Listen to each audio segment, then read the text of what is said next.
All right. Okay. Let's go live, guys. No, we might. When it wants us to.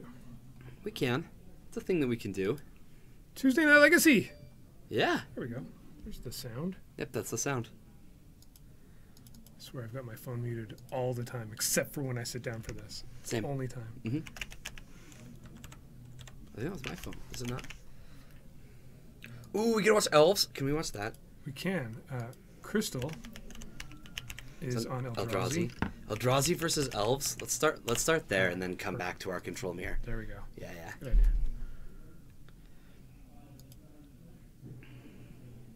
So, yeah, we did it. This is Crystal's second time playing Legacy. Cool. So first she was a little hesitant at first, but Shay said, "But you get to learn from what you've been doing. So you get to go back and watch." So here we go. Oh yes, this thing. I always forget that this thing. This little button. Clicking all the things. Yes. All the things to click. All right, so we had a turn 1 Deathrite Shaman, and we've got an Ancient Tune coming down, playing an Eldrazi Mimic. Eldrazi Mimic and It's Legacy. It's exactly what you want on turn 2 for the Eldrazi deck. So this Eldrazi deck, I mean, we don't see it a ton here, but this is hey, how's it going, Sadatnu? This is where that whole modern fiasco, you remember the Pro Tour? Oh yeah. The Pro The Tour. LSV list. Right, and so people saw that deck list and they were like, this will work just fine in Legacy, and as it turns out, it's just fine in Legacy. Yeah. You get Soul Lands and you get Chalice, you still have Chalice of the Void, and Right. Chalice on one can just beat certain decks, right? I mean, yeah, think about the mana base with this deck. Like you have City of Traders, you have Ancient Tomb, Eldrazi Temple, and Eye of Ugin. You get to do the things. Wetlands don't tap for 2. It I'll tell you. It has some really good speed, but it also Eye of Ugin gives it some reach. Yeah, later in the game. and Cavern of Souls is something to mention as well. Yeah, those are all cards. All cards. And it's kind of fun because you can sit down and play, okay, I'm going to Ancient Tomb or City of Traders or whatever, and you drop a Chalice on one. Yeah. Your opponent isn't necessarily sure if you're on like a Mud list or some sort of a weird Blood Moon type deck, or you could just start smashing with Eldrazi. It can be a little deceptive. And Shay is on Elves. They're very Elves. I am a huge fan of the Elves deck. You don't miss Eldrazi Winter? Went out at the sea, of course. Our stream pirate. If the sentence starts with "arg," that'd be really awkward if every right. time you said a sentence. We're exiling arg. a Simian Spirit Guide, So here's a Thought Knot. guiding us Ooh. to a 4/4 Endless one. Yep. Which it ended at a 4/4. Just saying. No. Oh, It's sorry. endless. Oh, Endless. It's just- My bad. At the moment, it's powers 4, but who knows what it could. Could be. It could be something. Something to mention already, looking at Shay's deck. I see a Cavern of Souls in his deck. I don't usually see that in Elves. Not to mention, he's got a Tropical Island. Also a card I don't usually see in Elves. But to those of you who just saw this this forest be played, this is a Dryad Arbor. Yeah. It's really hard to tell that these from the vault Dryad Arbors are not a forest. They look so similar. Hey, how's it going, Jorgensen? Welcome back. So there's a Green Sun's Youth for Probably a Heritage Druid, maybe a Nettle Sentinel, but more than likely. Cheaty Forest is cheaty only on Cheaty camera. Forest, yeah. It's I guess it is kind of not obvious in person too. Yeah. So Shay has the Birch Lore, and the card under the Birch Lore is just a Visionary, isn't it? So he's going to grab a Wirewood Symbiote. It's a promo Visionary. And he needs to be shuffling that Green Sun into his deck. Yeah. Do you want me to go correct that? I can do it. Okay. Right. As long as I beat him before he draws a card. He has not drawn a card. Hey, Shay. Have to do it. Have to do it. He's like, oh, okay. Easy fix. You can't not do that. Yeah. That's a part of casting the card. It's not like a trigger you can miss. Yeah, when you resolve part of the... But not all of it. He probably wants that back in his deck anyway, so he's yeah. Here's another endless one. Endless one. See, they are endless. They are. We didn't know if the size of the one was endless or if the number of them was endless. It's not clear. Okay. So, okay, stop. So it's kind of hard to tell with what he did, but so he declares block on the Mimic to block 4 damage, and then he's going to use Wirewood Symbiote to bounce the Visionary back to his hand. So he does. Oh, he's got a glimpse. Yeah, this is he when also this takes off. Yeah, he's going off this turn. So here's the Gaia's Cradle. We've got a glimpse. And Glimpse of Nature says whenever you play a creature, you get a draw card. Yes, whenever you for cast. this turn. Yeah. Yes. Yeah. So now he gets to, and he has a Bird Slow Ranger. So a Wirewood Symbiote and 2 Visionaries. One of them in play, one of them in hand. They do have different art, so kind of hard to tell. But looks like he's going to use Dryad Arbor to tap for, and the Bayou to tap for Visionary. So he'll draw 1 for the Glimpse, 1 for the Visionary entering. He's just getting started. Yeah. It looks like he found another Wirewood Symbiote. That'll keep it. If nothing else, he would just return the Visionary to hand, draw 2 more cards that way. Keep it going. Yeah. Okay, so play Wirewood Symbiote. And he does it that way. Draw. It maximizes the number of mana he'll have available through the Cradle. Yes. Right now that taps for 7. 1, 2, 4, 5, 6, 7. Yep. And here's the natural order. He's going to sacrifice the tapped Elvish Visionary. And then this is going to give +6/+6. And the only creatures that matter on this board are the Wirewood Symbiote, the Craterhoof, and the Deathrite Shaman. Those are the only creatures that can attack this turn. Yeah, it came into play this turn. The Visionary and the second Wirewood Symbiote. Yeah. So he may have misplayed that by tapping his Dryad Arbor. Does he have lethal here? She's at 14. Yeah, so she can only block 4 of the damage. This is very lethal. One of these actually can't attack, but it's still enough. It's still plenty. Yeah. So no correction needed. Shay gets it. That's Glimpse of Nature is just a silly card. Oh, it's incredible. Yeah. All right, let's take a look at what's going on in our other matchup or something. You want to see more Magic? Look, we're on turn 2. No, I'm just kidding. It's turn 4.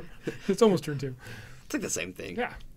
Yeah, this is going to be a long, grindy one. So I took just a super quick peek at Noah's list. I'm not sure if he's on... It looks like he's just on like a Grixis Control. Okay. But I'm not 100% sure. We'll see. That we will.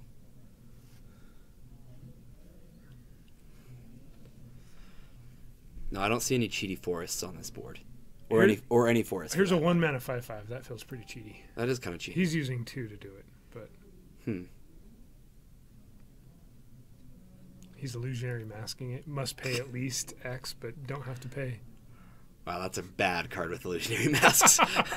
Absolutely terrible. Let's see if Calvin has an answer to a 5/5. Usually, blue-white control does. It looks like Calvin's tried to resolve a counterbalance and had it countered. Yeah, it looks like Noah's on 1 card and Calvin's on 2. Both players not a whole lot left as far as gas in the tank, but... And that probably advantages Noah, right? It does, absolutely. Like if Calvin has less than 3 cards in hand, you're feeling pretty good. It's when they've got a full 7, 5, 6, 7 cards, and you're sitting there playing off the top. Yeah, it's the fact that he's fetching his lands here. A lot of people might think, oh, he has like something to cast for a high amount of mana cost. It's possible he just has this, Monastery Mentor plus Counterspell. Mm-hmm. My mind just tells me he's flooded and he's thinning out. Yep. Okay, he does have a Counterspell. I thought it was one of the 2. Yep. All right. Noah may have wanted to attack first to avoid this happening, this little chump block. Yeah, I definitely agree. Because leaving up blue really yells, I've got a counterspell. Well, Ponder was a great top deck. Good to see what he finds. Looks like land, and what is the third card? I don't know. Ooh, he's leaving it. He is leaving it. Jace. land, Jace. Land, Jace. That's the thing. All right. I'll bounce your really expensive 5/5 now to your hand, And the game has turned around. changes things. Uptime, you're checking us out, huh? We just getting started on this legaciness. Sweet, got here early. Awesome, Admiral No Beard. Welcome. We saw Elves quickly take down Eldrazi game 1. Here we're jumping into this blue-white control versus Grixis. We'll go back as soon as they finish shuffling. Flash Flare. Flash Flare asks, how would budget Infect hold up in Legacy here? There's a lot of skilled players here. I think that if you're going to build a deck, if you really want to win, I'd say take every edge you can. However, Infect is a budget. Like you can budget Infect better than most decks. It's a deck that can just steal games. Yes. So I would say we do fine. Yep. You know, I wouldn't expect to 4-0 or 3-0 all your tournaments, but but if you've got some shock lands definitely instead of some duels, that's define budget. Yeah. Yeah, that's probably a good thing.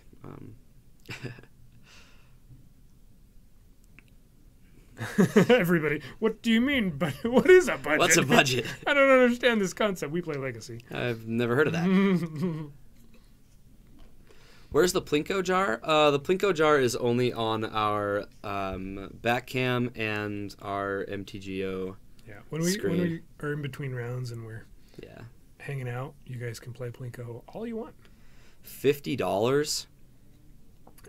That is definitely budget for Legacy. $50 and you already have most of the cards? $50? That's incredibly budget. Yeah, Flash Flare, I don't know that a $50 deck would do too well. I'm not going to tell you that you're just not going to get there, but yeah, probably not too well. Because like even the cheapest decks in Legacy are like over 200. Yeah. That's like Burn and Manaless Dredge. All right, so these guys are. It looks like Calvin's going to successfully Monastery Mentor Noah to death. We'll switch back. All right. Ancient Tomb on turn 1. We're gonna cast Chalice on 1. Yep, that's pretty good. That's the nightmare for elves. And you can be sure that Shay brought in a little bit of artifact hate just for this. Mr. Toad's Wild Ride is cheap. I don't know what is that a deck? Mr. Toad's Wild Ride, the actual ride. Or is I haven't heard of that Legacy deck. Oh, nice. So Cavern of Souls makes it so Deathrite Shaman can't be countered. Yeah, that's pretty brutal. And now he can get his elves past Chalice, one at a time. But right. That's a whole lot better than what he could do. Yep. Mr. Toad's Wild. Yeah. What are we talking about here? What is this?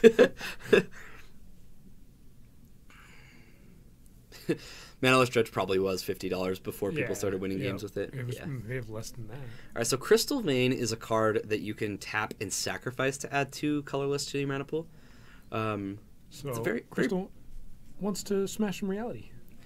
Yeah, she's going to smash some reality. Now, I can't tell if like Crystal Vein is just kind of a one of or like a placeholder while she's getting a couple more cards in. It's in the deck list. Is it really? Yeah. I just thought she put it in because it has her name on the card. Because she's that vain. No, that's not where I was headed with that at all. It's Crystal Vein. No. Okay. Yeah, just leave that one alone. And does she have an answer? Is there an answer for a Reality Smasher? No.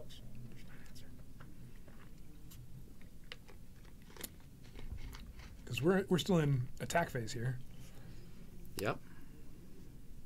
Oh, okay. There we go. Shay took 5, gained 2, and took a ping from the fetch land. He gained 2 off of getting rid of Simeon Spirit Guide. Shouldn't that have been exiled to begin with? Or did you just discard it? I thought it was remove it from the game. Yeah. I think that's how that should have worked. I think it's a little past correcting. Probably could have been faster about that one. That's funny that both players did not see that.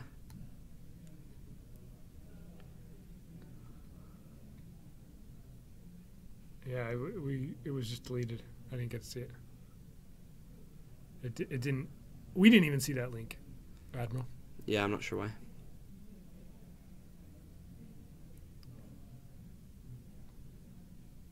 All right, down to 11.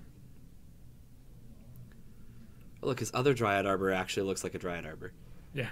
So he's got lots of stuff. Yeah. But that Chalice is probably slowing things down a little bit. Yeah, so... The Symbiote is not an elf? So this is going to be a natural... Yeah, a natural order. He's going to get rid of the Dryad Arbor. I'm not sure what he's going to get at this point. Okay, Reclamation Sage. Excellent card to come in. It's a lot of work to get rid of a Chalice. Yeah, but now he's all systems go. Yeah. So Progenitus, I think, has been taken out of most Legacy Elves lists. I haven't seen Progenitus in quite a while. If they do play in them, they're typically a 1-of in the sideboard. Yes, I have seen Rurik Thar. We got to see the list. Ooh, going for the Critter Hoof without...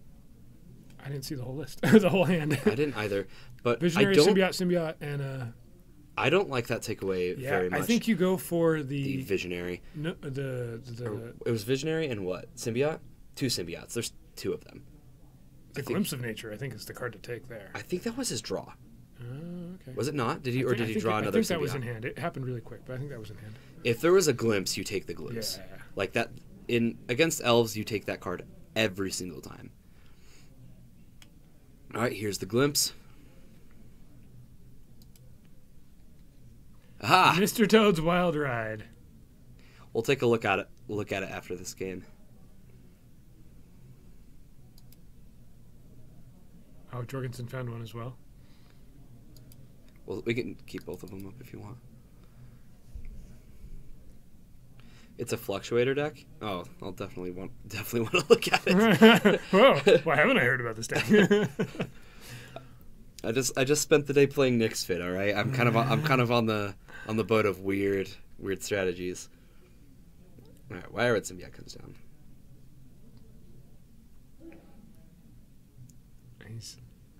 Is he out of... No, he's got one more green mana available for a non-elf. Here's a Visionary.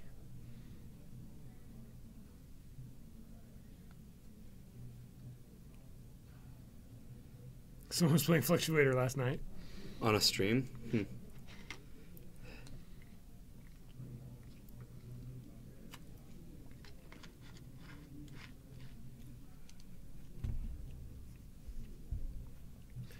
Ooh, down to 5.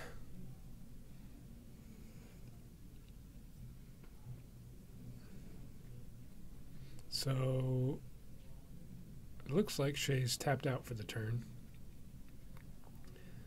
Elves can do that, right? Where you're going and going and going and going, and you run out of resources. You don't have the Gaia's Cradle or the ability to return a forest. I don't see it happen often, but it definitely can happen. So we've got an Oblivion Sower coming down, and this is going to be a massive amount of pressure. Move it over a little bit. Am I just out of?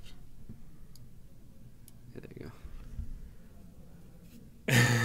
Quick! Somebody make this card in paper and sign up for the tournament that's already started. Right now! That's great. Fluctuator was the first combo deck you ever built. That is awesome.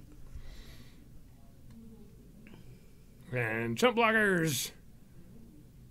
We gotta block the Reality Smasher somehow. So, yeah, you just need to put a creature on each, and he's gonna bounce the Visionary back to hand. Take 4, go to 1. So now this is the desperation play where you either win or you're dead. which elves can do. It can. You know, he doesn't have the mana producing the dorks. The 1-of Deathrite Shaman usually isn't enough to get there. He needs a druid. A heritage druid. There's a Glimpse. Yeah, it's not going to be enough. He's out of resources already. If that had been a Cradle, maybe.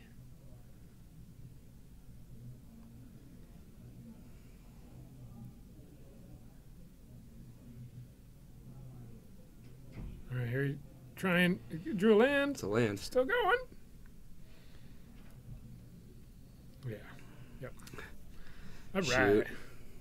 Let's see what's happening over here. Oh, So- look, it actually is turn 2. They're one.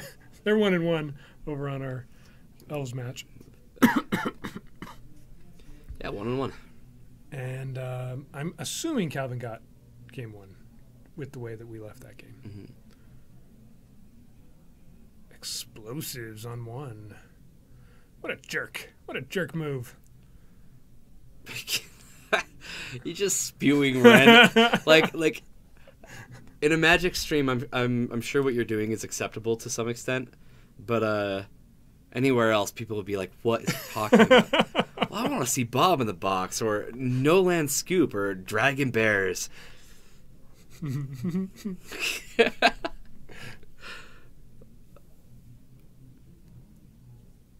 Force of And- Will was on top.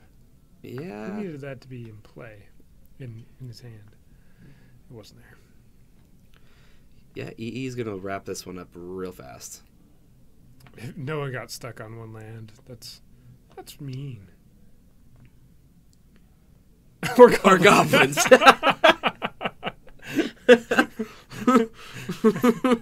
That's great.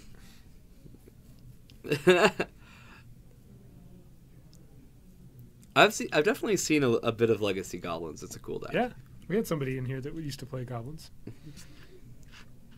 But he hasn't been back for a while. Strange how that works. All of our Tezzeret players are gone. That's the sad part. Oh, it is sad. They'll come back. You just need to invite them back. I keep telling my roommate to Yeah, try to get Tezzeret back. come on. Doesn't somebody I have told- it built that he can just borrow? Probably. I told him I had most of the things for it.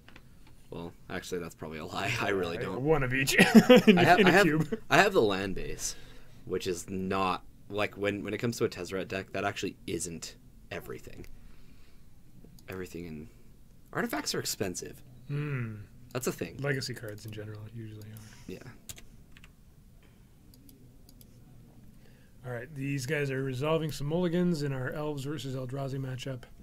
We get to see a explosives explode Mm-hmm. in the other matchup. It's very explosive. It's explosive magic. It's Explosive magic. oh, it got stifled. I missed that. I was like, Oh, why yes. aren't things gone? Oh, The explosives got stifled. Noah's back in the game. see, that's something that we didn't really realize. We thought it was like a control build, but this is actually just Grixis Delver. Yeah. I was like, because I was thinking Grixis control in my head, even though there was a Delver on the board, my mind's still saying, I don't need a stifle. Snapcaster Mage cannot snapcast back engineered explosives, unfortunately. In case you guys were wondering. You also heard about a new deck, 4 Goyf, which has 0 Goyfs and 8 Lurgoyfs. Very consistent match slots every time. Yep. That's as long as you're consistent. I hear that's all you need in Legacy.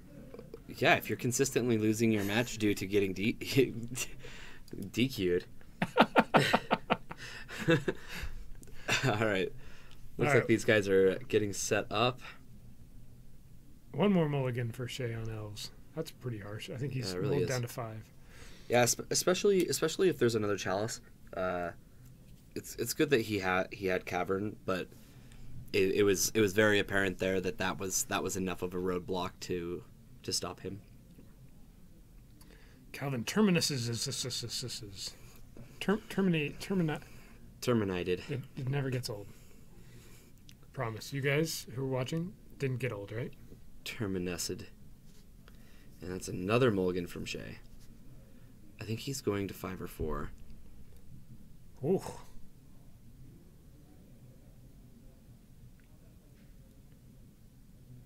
Or 3. Here we go. Let's watch this potential very quick game. Ooh, Temple Go. No Mimic. Admiral Nobeard, that Snapcaster was a RPPTQ. Yep. or RPTQ or whatever they're called. RPTQ promo. It was the one after the Liliana of the Veil promo. Shay's kind of in this until something else gets played. No, he's not.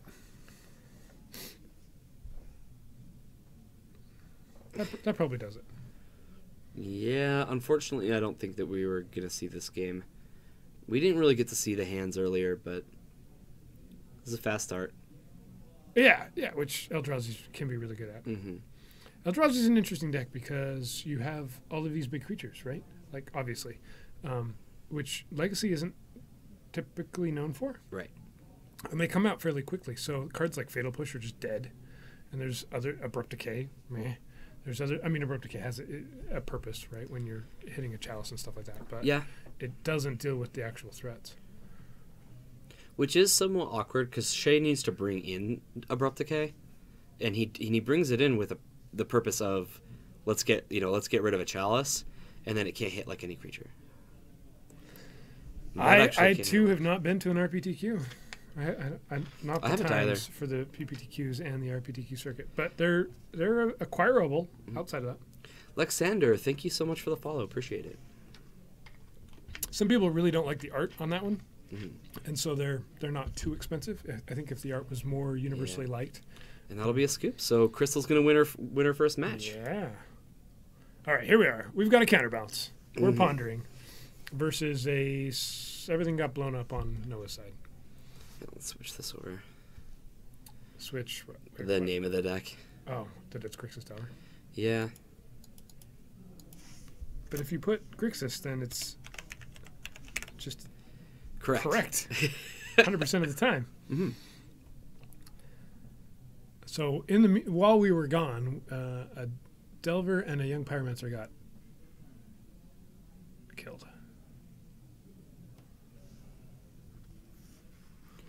Looks like Lucio from Overwatch. Okay. I haven't played Overwatch. Me neither. I haven't watched over that one. It's almost like I just spend time playing Magic in that or watching Magic. Watching Magic and pulling cards for people. Watching Magic live or playing it on Magic Online or Yep. helping other people get ready to play Magic. Yep, that's about it. Reading about Magic. Yep, that's my life. Yeah.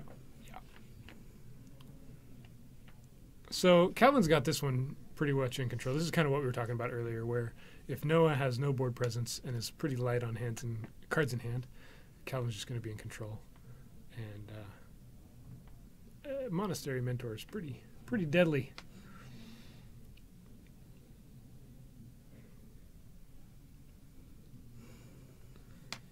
Going to 6 though. Going down to 6. Yeah, that is really low. And I don't see any lightning bolts in the graveyard for Noah. So Noah's going to maybe not appropriately timed Wasteland there. Yeah, not the best. You can Wasteland in response to the fetch. Okay, if Calvin had already announced, there we go, Brainstorm, and then that works. And then Brainstorm's getting blasted, which is just a flavor win. When you play with Young Pyromancer and you have Pyroblast, Right? it makes sense. Maybe you should have saved that Pyroblast. Maybe. Who's to say? Yeah, attack for 4.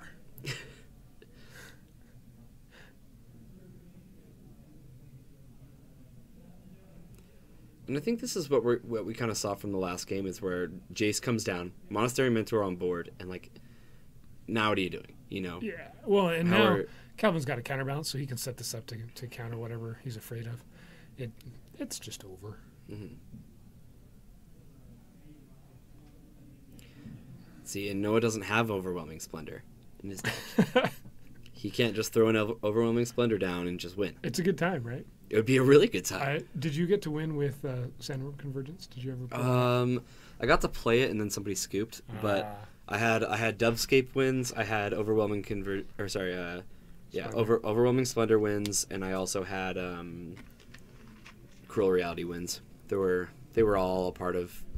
Because you won, so you did all the things. I did. Speaking of playing Magic all the time, this morning, seriously, go check it out. I 5-0, 10-0'd, however you want to call it. Yeah.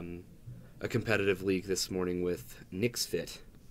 It's an It's an Abzan Academy Rector deck. Which, when I played it, I also didn't 5-0 with it. No, I didn't. But I learned a lot. I couldn't lose. I learned what not to do. See, I was showing examples to the viewers of how to. I was entertaining. I was providing entertainment. yeah. We don't use modern terms in this room. So, sorry. Let me fix that, MD Hackbert. So it's an Abzan Nick's Fit deck. You didn't fix it. It's a Nick Fit deck because it plays Veteran Explorer. Yes. And it's not Nick Fit, and then we called it Nick's Fit because it used to be Starfield of Nyx, but that card's not even anywhere in the deck. Yeah, so it makes no sense whatsoever. Because this is Legacy and Hackbert wants me to, it's an Abzan deck. Yeah, because it plays Siege Rhino. That's what I feel like Abzan decks should play Siege Rhino. No Siege Rhinos. Yeah, that should be a thing. If it doesn't have Siege Rhino in it, it's not a... Nope, you just have Veteran Explorers, you have Academy Rectors. You have Bug Delver and Rug Delver. None of this Grixis. What is Grixis? That doesn't even make sense. Makes perfect sense. Oh. It says it right there. You called it that. I do. That's what the people call their decks. I'm sorry. Oh, jeez. Dark Celestia combo. I like it. It sounds like some weird 1/1 counters deck. Right. With a tutor in it. Dark Celestia. Splashes for Fatal Push. Yeah. All right, there we go. It took a moment, but he got there. Calvin wins that one. Was that 2-0? Probably 2-0. And our other match is definitely finished. And our round started 35 minutes ago. Means we have like 1.5 million minutes to kill. Just 1.5 million minutes. Yep. So that 1.5 million minutes starts now. As long as we have the timer going, we're okay. So we're going to show you stuff. What are we going to show you? Let's start with looking at some. All right, we're going to look at some legacy decks. So, an awesome place to go for some legacy coverage is MTG Goldfish. Only the over. If only. Yeah. Sorry, I didn't update it. Okay, so here we go. What do we got? I like their recap on stuff. So before Thanksgiving, we had a team event, which part of that was Legacy, right? And then there was also a tournament in Japan, a large tournament there. So we're gonna look at some different lists and kind of just talk about some of the different things that are going on here, right? Hey, welcome to chat, M. Marks. He says hello from Brazil. Yeah. So here we go. We're starting off with. What are we starting off with? A check pile list. Yeah. This one took first place at this team constructed in Baltimore. Okay, so team constructed. They're playing. They have 3-on-3. Somebody's playing standard. Somebody's playing modern. Somebody's playing legacy, and it's the 2 out of the 3 wins. Right, and we like to ignore the fact that there was anything but legacy. Right. So we're just gonna look at the legacy decks. But it's also kind of weird because this deck actually could have performed pretty poorly and still it could have poorly-ish and still they would have won. Yeah, based off of standard and modern. Yeah, we really don't know. There was a lot of lands in that meta, which isn't typical for an open, but for this smaller open, there was a lot of lands, and there was also what was the other main thing that I saw a lot of? I don't remember it in the top 8. So this one's just a 4-color check pile, right? Which we've seen a bunch of here on camera. This one plays a Liliana the Last Hope, which is kind of interesting. Main deck. And it runs one of Pyroblast. There's not a heck of a lot to talk about here, other than it took first place. They felt like having a Pyroblast in the main would help with the mirror, is what they stated. I agree. There's a lot of blue decks. And other times, like against all those lands decks, that Pyroblasters would have been a super dead card. But Yeah. that it's lands. There's dead fine. cards all over the place, right? Yeah, and that's kind of where we're getting to here. So here's a Miracles list. This is a similar list to what we've seen Josh Snow here play. He's on and off of some of these cards. This is probably pretty close to what we just saw Calvin playing, except Calvin was playing with Monastery Mentors. Monster Mentor. And this list doesn't even have any in the side. Yeah, this list is winning with Jace, or it's winning with Entreat. I mean, I guess you can get there with Snapcaster. It wouldn't surprise me, but those are the win cons. Yep, and you can see here 2 counterbalance main, and people are no longer soothsaying to do the counterbalancing. They're just relying on Brainstorm, Ponder, Portent, and Blind Flips. Yep, important to make counterbalance work, and it works enough. Yeah. When you have enough. 3 Search for Azcanta. Yeah, 3 Search for Azcanta main. That's fun. The card is great. So it's awesome the way it's like they're laid out right in front of you, right? I don't know. It's great, good time. Grixis Delver. This Grixis Delver is actually kind of interesting. I like this one. This one took 13th place at the Team Constructed. It was played by Ryan Franner. I actually tweaked my Grixis Delver list to try this out. I switched 10 cards out. So Liliana Last Hope main, one side, and then the other Forkbolt main. The other fun, Forkbolt's on and off. It is. The other fun one is Vapor Snag. Bitter Blossom, a Bitter Blossom main deck, and another one side. This card I'm super excited to try out and see how it works out. I'm curious how good it is versus lands. Because we've got quite a bit of lands here, and I've often struggled against lands because it's lands. Because it's lands. How good is a quick out Bitter Blossom? Does lands have an answer? Does it? Not main board. Yeah. Once they get a kick grip in. You missed all of them. Well, thank you for the cheer. Appreciate it, Kennedy. It's rigged against us. It is. Plinko boards are rigged against you. Otherwise, there's 2 Abrades in the side. Yeah. Which is interesting. I wonder if that's the card to put in a sideboard for a Grixis Delver list. It's usually been something else. But, okay. We'll quickly go through these other ones. Or slowly, since we've still got time to kill. Yeah. We've got Eldrazi and Taxes list to show you. This list was in the Classic that's going alongside, right? The Classic was Dredge first, Miracle second, Grixis Delver, and then Eldrazi and Taxes 5th. And I didn't... It's Eldrazi and Taxes. But, it's not this list. It's down here further. Here it is. This is an interesting deck. It absolutely has play, but it's just a mix of a lot of things. Yeah. Definitely powerful. It's clearly powerful. 2 Smugglers Copters main. Wow. Which you can turn that out and get to do something instead of thinking around for the first couple turns. It's an interesting change. I don't know. The sideboard all looks pretty much the same as what I've seen from Eldrazi and Taxes. And here you're hoping to get a Thalia or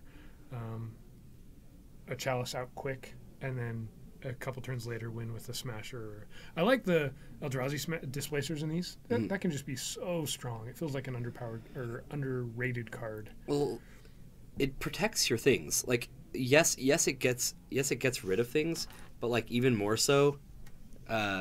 I want to keep my Thalia on the board, pay 3. I want to keep Containment Priest on the board, pay 3. And if they manage to reanimate something or sneak attack something or Dark Depth something, you have an answer. Not only that, but there's actually a kind of a little combo with Containment Priest and Eldrazi Displacer. So when you have Containment Priest in play, if you Eldrazi Displacer your opponent's creature, it stays exiled. Yeah. It can't come back from exile due to Containment Priest. So that's kind of a 2 creature combo that starts permanently removing creatures. Pretty strong. Yeah. So the other tournament was this 10th anniversary God of Legacy tournament in Japan. They had 265 players. Awesome. Ant took it down.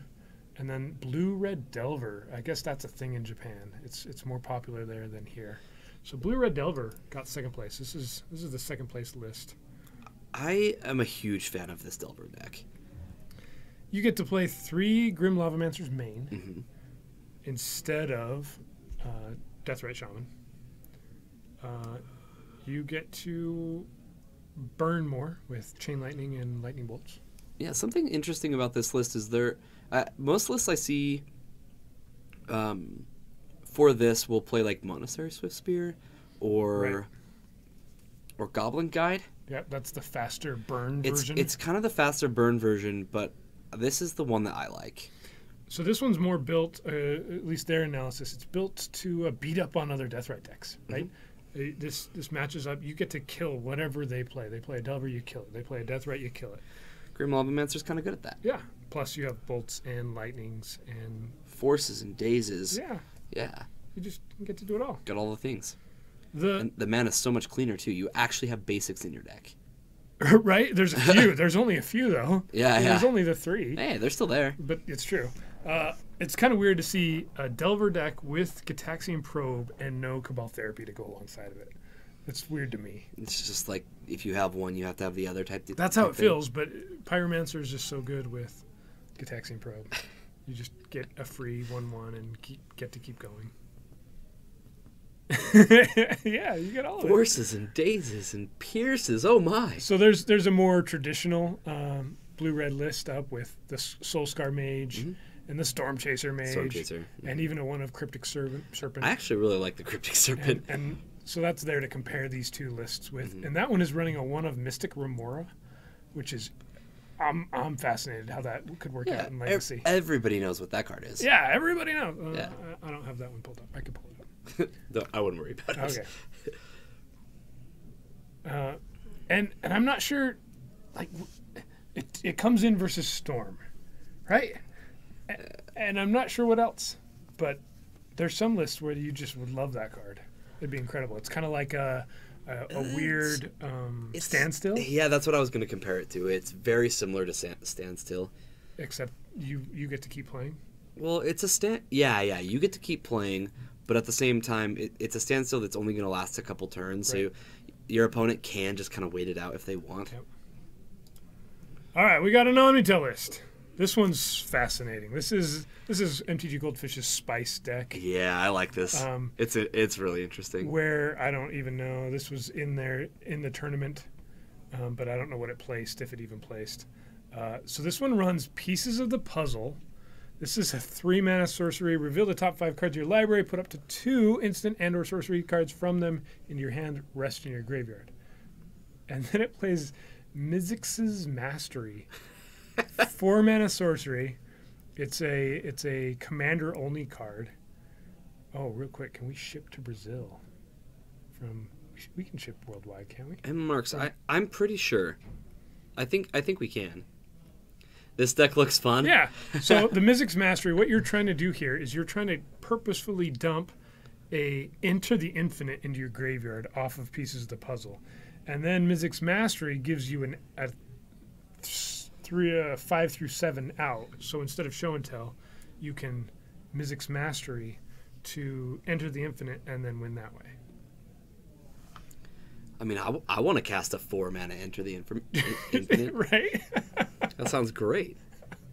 I guess.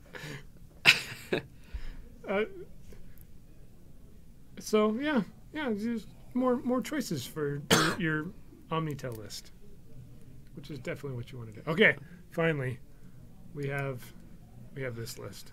Let's look at it this way. Here's Mr. Toad's Wild Ride. This is a Fluctuator deck. Cycling costs up to 2 less to play. So cycling is free for all of these cards. So you get to cycle everything. And then you can unearth some of them. And then you just win with Laboratory Maniac. That's the idea here. The whole goal of the deck is to draw your deck. Yeah. You just keep drawing cards. Like, if you like drawing cards, this is the deck for you. Yeah, why isn't this in paper right now? Why aren't people playing it? I don't know. So you put down a couple lands. Well, look at the lands. And you start cycling right away, or careful studying, or probing, just to get a fluctuator. You get a fluctuator down, you just keep drawing until you hit a maniac. And then if the maniac gets countered, then you're screwed. We definitely have an email. Yes, M Marks. It You wanna is. just type it out. Yes.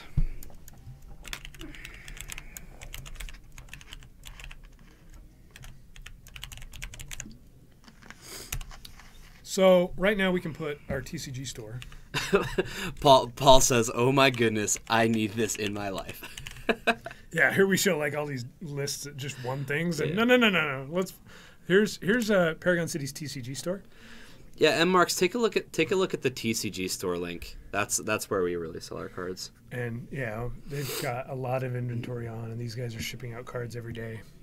Yeah, no dispel. That's something kind of surprising to me too. It's like we don't even get a sideboard. What's a counterspell? We don't need a counterspell. We don't need a sideboard for this either. No, the whole point of this deck is to play Ancient Tomb, play Fluctuator on turn 1, and then draw our entire deck. That's the goal. But then you'd still have to wait at least. Then you could play a Lotus Petal and wait one more turn for Maniac.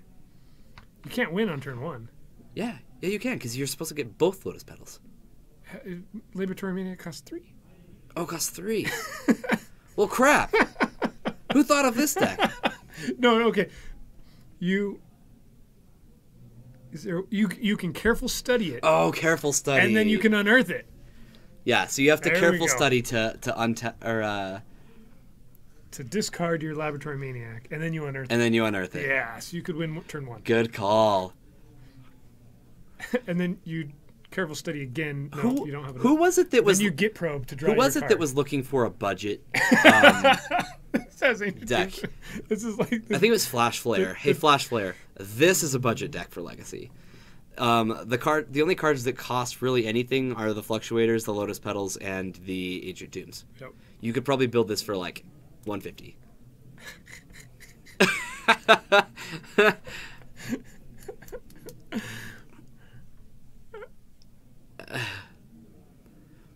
Oh, I know Dragon Knight. I expected nothing less. Oh, I just closed that. I didn't want to close that. Why would you close it? Sorry, team. Why'd you close? The chat commentary. That's right there. Mm-hmm.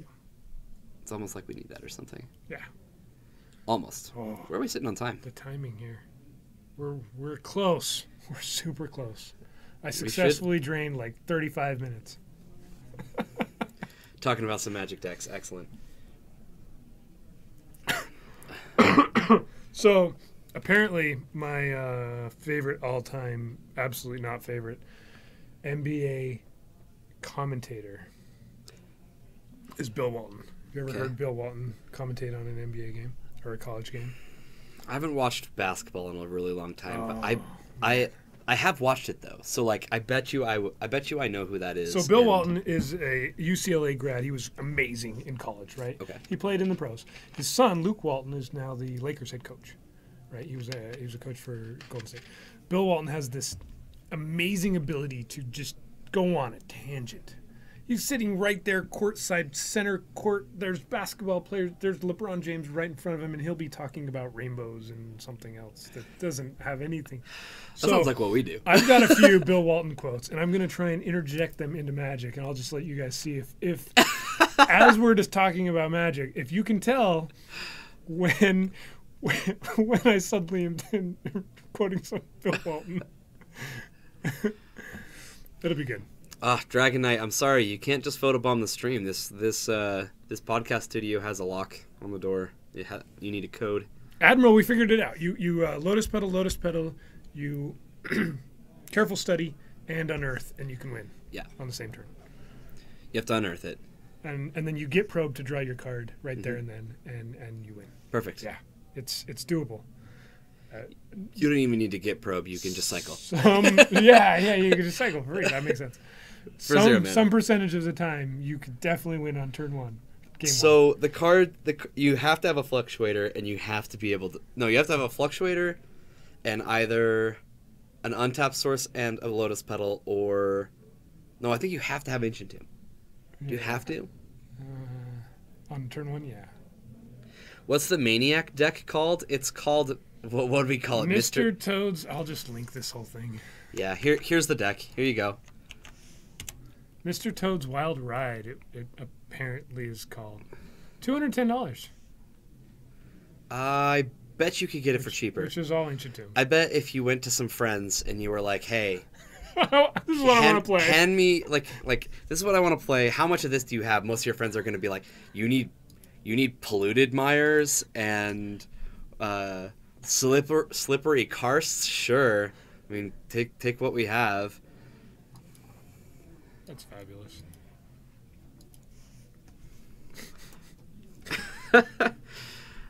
It's the fluctuators that are kind of weird, but the fluctuators are sweet too, because even if you wanted to like sell out of the deck, like every EDH player wants a fluctuator. So there you go. But how much does a fluctuator cost? well, I don't know. Let's find out.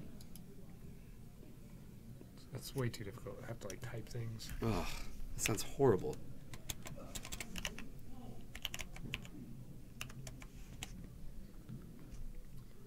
A paper fluctuator. Can't get it in. It's $9. $9. Wow. Yeah. You can't get it foil. No. The set before foils. How rude. How lame. You can't even foil out your. You can't even foil it out. your Mr. Toad's Wild Ride. I thought he actually meant the real Mr. Toad's Wild Ride at Disneyland. Is that a thing? Mm-hmm. I honestly don't know. Yeah, that's the thing. I don't If you have know a 2-year-old, that's the ride you go to. I don't know my Disney as well as I should. Are we getting started? No, these guys are just still playing. Same guys? I think so.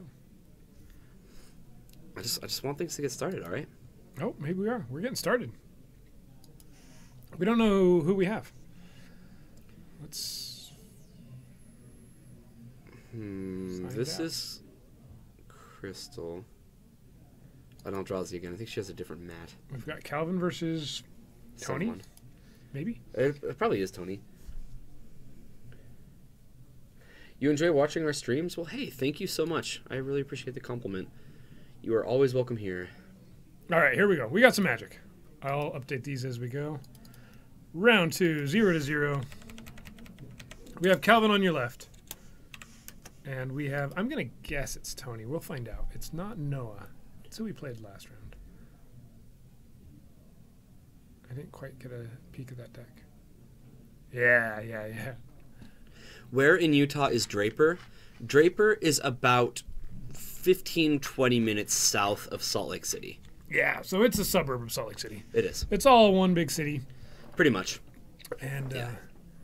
we're just, it goes Salt Lake and then Midvale and then Sandy and then Draper. And it's all along the I-15 corridor. Yeah, Yodel Muppet, I've always noticed that the MTG Goldfish tends to be a little higher. BMC Grail, thank you for the follow. They're always a little higher on their price than TCG.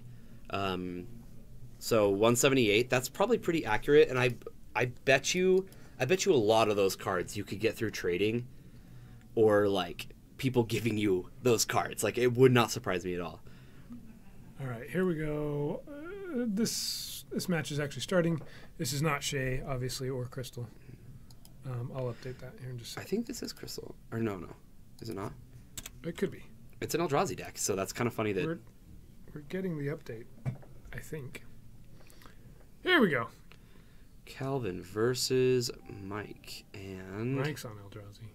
Okay, Mike. Gotcha. And this is Davis. Oh, no. Davis is on Eldrazi? No, I think Davis is on Eldrazi. Because this is Zach. Oh, okay. There we go. Yeah. Davis is on Eldrazi. Interesting. A 4-color blade. It's, 4-color blade or Alurin. Something along the lines of that.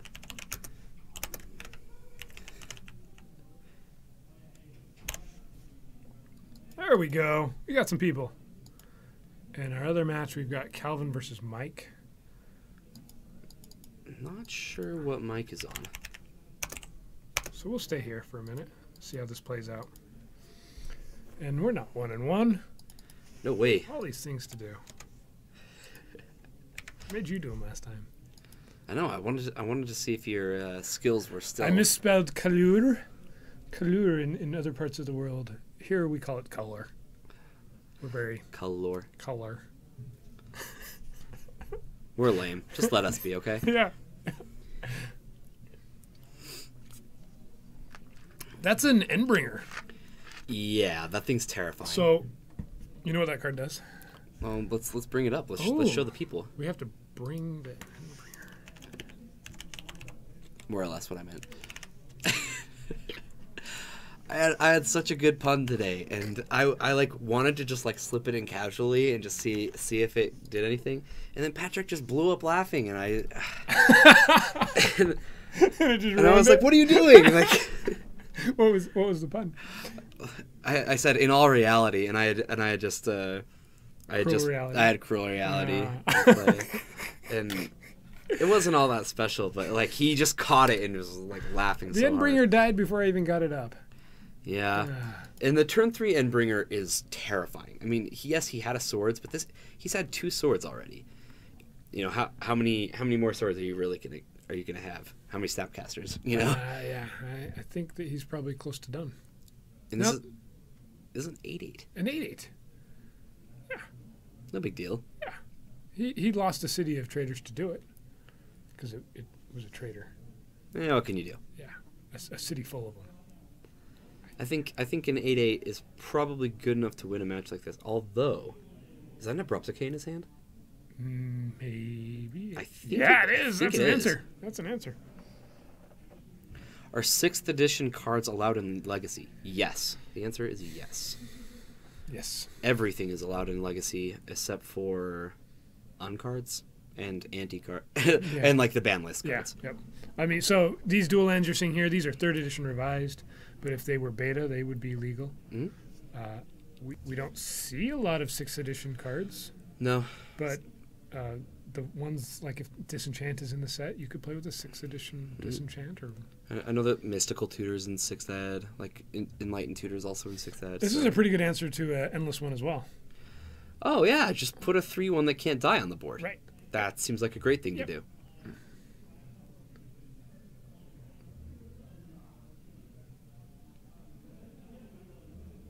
Can you play Scheherazade in Legacy? I mean, you can try. I hear it's pretty consistent. You'll lose every time. Judge! The card's like over $100 now. All these cards that nobody had any, there was like no value in them. Good. The higher it costs, the less people are playing it.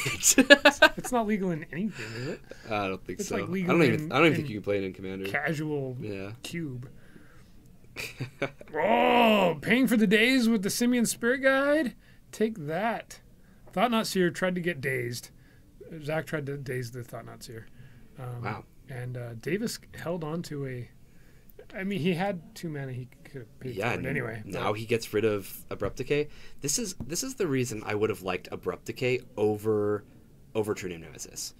You know, you can play True Name Nemesis at any point. They're on an empty board. Why not just kill their creature? I don't know. Yeah. True Name. But having a second 2. True Name isn't bad either. Yeah. If Davis keeps pumping out Eldrazi and Zach keeps pumping out True Name Nemesis, this will be an interesting game. Yes. As soon as he gets that 5th one down, I'm gonna be curious how. I like Zach's signature on True Name. Oh, I really like Zach Stella's. Stella's. Mm-hmm. Yeah. That's sweet. At first you said Zach's signature, and I'm going Zach's signature. He didn't sign his own card. Zach Stella. Yeah, Zach the artist of True Name. Yeah, I caught on. No worries. Zach's not going to be able to attack. Eventually, if he gets like a batter skull down, things might change. A subframe card. You'd whip out Enter the Dungeon, huh? That's a unhinged. Is that it? No idea. Card? Probably. I think it is. Yeah, unhinged. Look at me go. Players play a Magic sub-game under the table, starting at 5 life, using their libraries as their decks in the sub-game, and the winner searches their library for 2 cards, put those cards in their hand, and shuffles their library. Oh, that's brutal. Yeah. And then they're actually like playing under the table. There's a quarter right there. Yeah, I see the quarter. two undecks in Legacy. Yeah, isn't legal. The silver bordered isn't legal.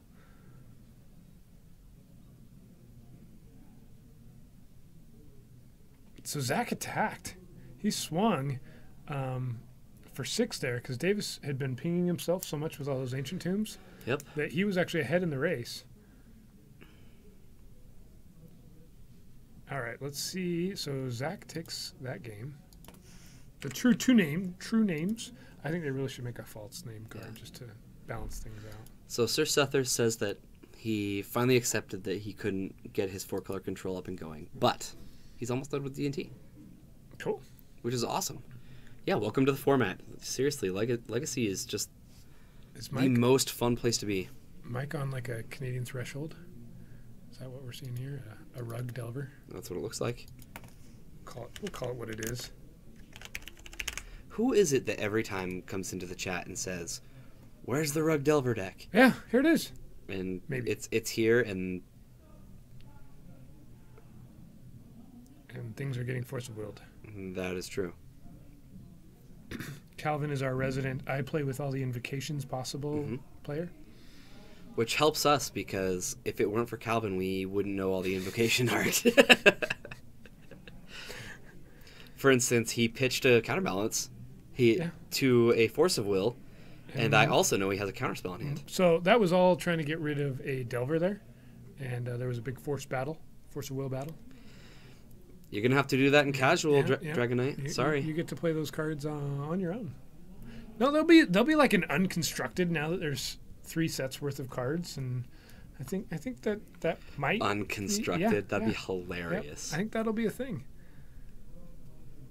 I don't know if there'll be more than one store in the world that ever runs it, but somewhere you could find an unconstructed tournament. I'm pretty sure. Wouldn't be too surprising. People have already figured out all of the different scenarios. If you have an infinite power creature, and you somehow there's a combination of cards where you could make an infinite number of tokens with 1/1 tokens just from unstable, and if you attack with an infinite number of tokens and you block with an infinite number of tokens, you actually still lose because you can't actually block an infinite number of attackers. Nope. These are all things that are really never going to come up ever. Dragon Knight, I'm sure you could make a full-on commander deck. It also sounds like the worst idea I've ever heard, but that's just me. The mana base would be really expensive. Yeah. Yeah, it really would. All the basic lands are like $10 a piece. Yeah. Here's a counterbalance.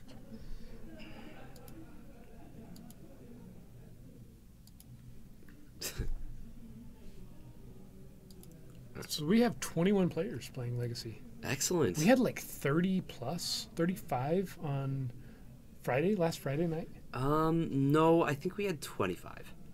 Okay.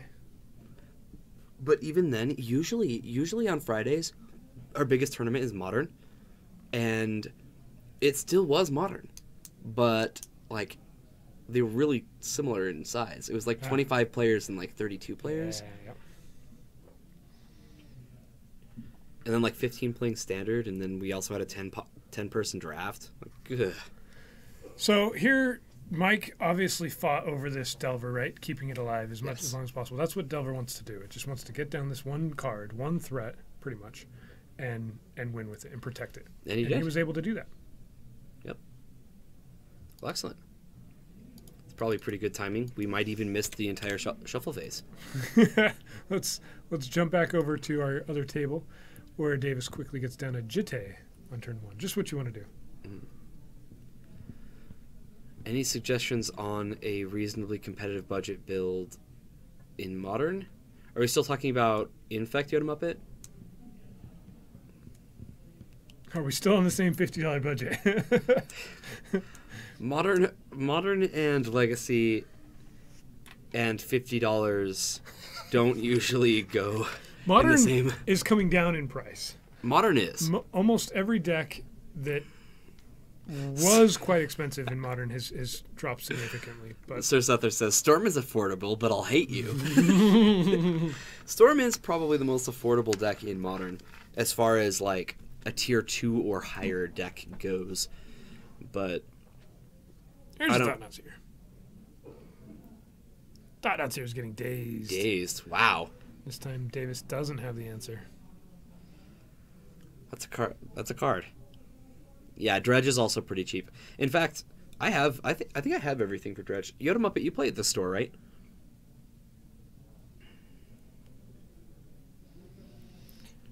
Because I was gonna say I can always just lend you something. It looks like Zach, if he never wanted to, playing. he could put down a.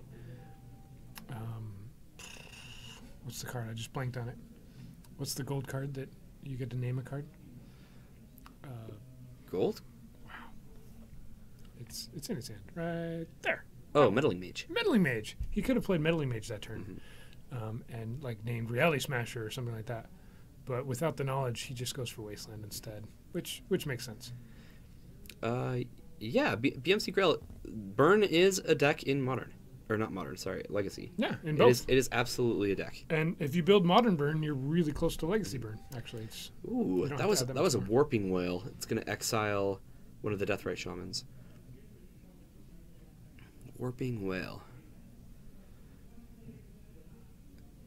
And now we're in a position where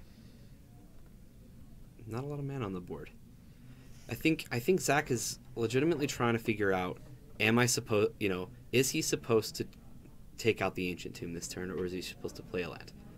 I think he is going to play the Wasteland. Yeah, keeping it going. Mm-hmm. So Yoda, I always say this, but if you're looking to get into a format, I wouldn't necessarily look at the cheapest deck. I'd also look at the deck that you actually want to play. Like, I don't know if I would enjoy playing Dredge for over a long period of time. Yeah, I definitely wouldn't. And it might be the same for Burn or something else. Right. But if you enjoy those decks, then go for it. You know, I remember the first time that I tried to branch from one format to the next, Yoda Muppet, and I always wanted... So I started out as a Standard player, obviously, and then when I decided that I wanted to branch into Modern, Jund was the deck I wanted to play. I know, big surprise. And I just slowly started picking up cards for that deck. It took me a while. And eventually the first Modern Masters came out. And that's when I was finally able to get every piece for the deck. I just took advantage of people getting all those cards, and I made a lot of trades, and and I've had that deck ever since, and I've loved it. And no regrets, because I built the deck that I wanted to be playing.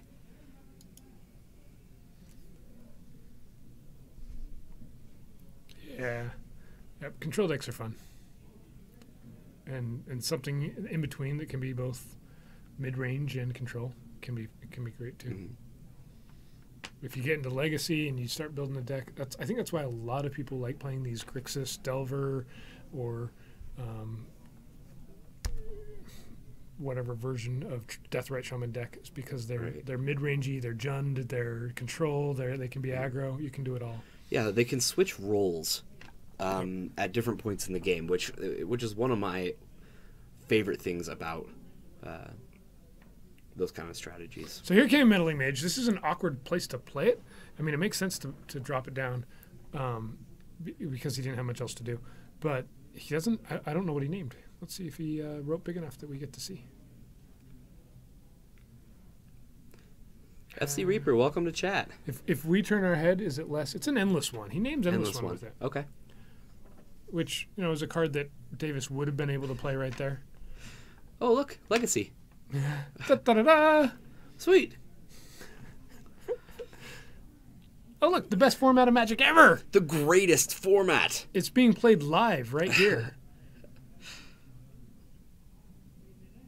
And Eldrazi is losing to this 4-color Blade deck. Ooh. He's got some mana now, but he can't play an Endless One. And he does have one in hand. He can reshape Matters, though. That he can. Yep. When the card you really need matters, you can wait. When you want to... You're doing great. Keep it up.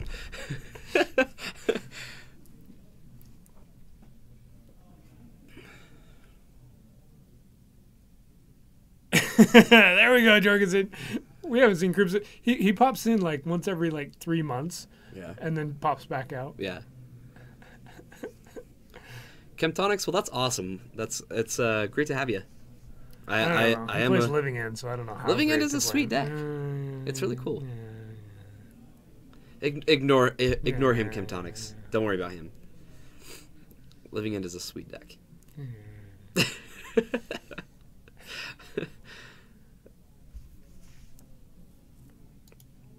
Speaking of other budget options in modern, or like cheaper modern decks, I think that Living End is one of the cheaper options. There might be an increase in prices on some of the unglued and unstable cards. It wouldn't surprise me, as people want to suddenly put together constructed decks with these cards. That could be a thing. The Living End costs 200. 210. That is not bad. Yep. In my personal opinion, anytime you're paying less than $250 for a deck in any format, that is very cheap. Unfortunately, not a lot of the cards translate to other decks, though. Yeah, that is something to mention. Yes, it has some mean spirit guides, doesn't it? Yeah. Yep. That's that one translates to quite a few. One card. Some of the shots. You said that, and my mind just started thinking, is there? Is there anything? I'm sure some of the mana base does, and I know the Simian Spirit Guides are good also in Legacy, as we've seen 2 Eldrazi decks in the room. It uses no fetches and no shocks, but it does use fast lands though, right? Lands, yeah. So like Copperline Gorge and Blackleaf Cliffs are actually kind of expensive. Here comes an attacking Matter Reshaper. This is to get some counters on Jitte, and then he can play an endless one. I'm actually very surprised that there was even an attack made. Well, I guess he's thinking from this point, okay, well, I can race him, but are you racing him though? Because now there's 2 counters. It can just gain life, or it can kill Meddling Mage so that he can play an endless one. Uses Mana Confluence, Gemstone Mine, and City of Brass. Okay, yeah, those aren't too bad. Oh, plus Reflecting Pool, yeah. Yeah, the 5-color version does. That's right. I'm used to seeing the Jund versions. The Jund versions. That's the one I'm most familiar with. I don't know what the other 2 colors do for Living End, honestly.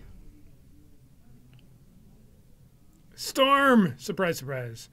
Zach takes it down with the 4-color blade. Well, he takes it down with True Name Nemesis is what he does. Reality Smash. So those Wastelands were perfectly timed. Stopped Davis from getting to Reality Smash. And he won. Yeah. Well, cool. Our other match is in the shuffle phase.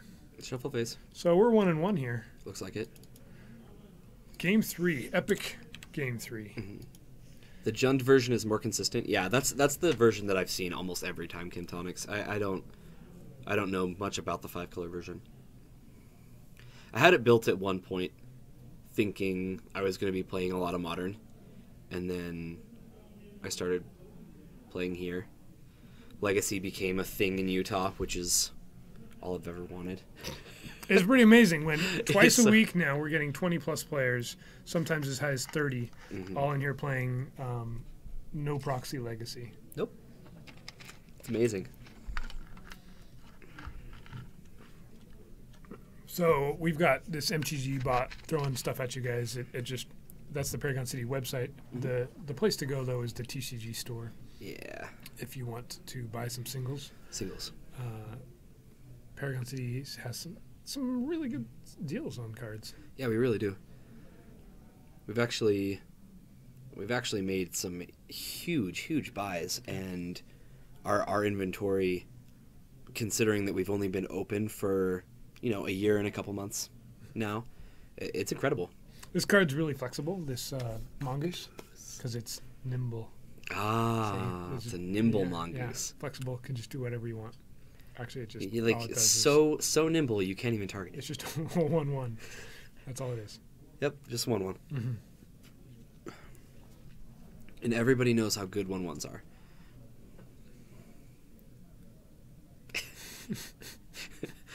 Reminding Bryce about what he said in the past. Yeah, that's always good.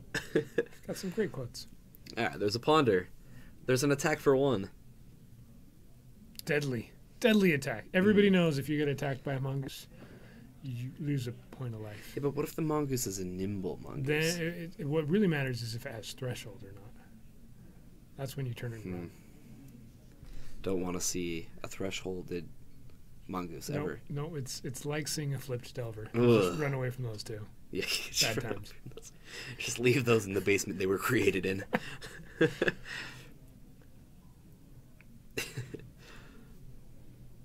So, Calvin has answers to nimble mongooses.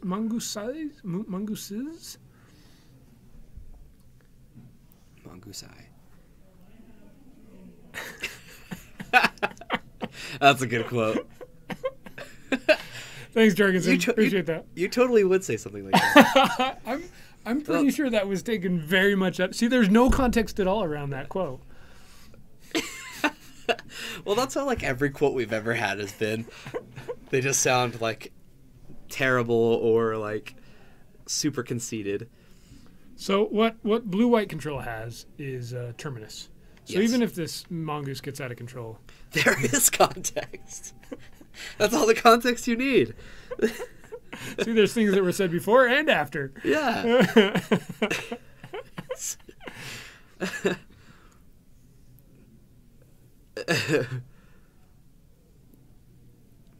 Oh yeah, Admiral No Beard. They're not working. Joe Coolfax are not working right now. Paul tried earlier today and they weren't. Woot. I mean, See, there's the sad. context right there. Yeah. Yeah. Thanks for that. I don't even remember where that was in. I don't remember They either, all but it was blurred together. yeah. I think it was Brian and I, and we were, or that was Probably. like on Halloween when you guys were playing, and I was in here by myself or something, just saying mean things. Apparently. So right now these two players are cantripping. Yep. It's a cantrip war. Yeah. Brian likes to. He wants to get that like tattooed on his forehead. I He think. really does. Or at least a T-shirt. One of Oh. them. It was like a week ago. I get those so confused. Oh, well, It was like last week. it was like yesterday when you were here. Yeah. A week ago was a long time ago. Okay, Jorgensen. Do you know how much the world has changed? I don't. I don't. We've been right here watching Magic. Yeah, I just stay here. Yeah, playing Magic Online. And this guy went 5-0 with Knicks Fit. Oh, guys. Now, I don't know if Brian and I are even going to play it tomorrow because All I want to do is talk about this Knicks Fit 5-0. That's all I want to do. It was that much fun.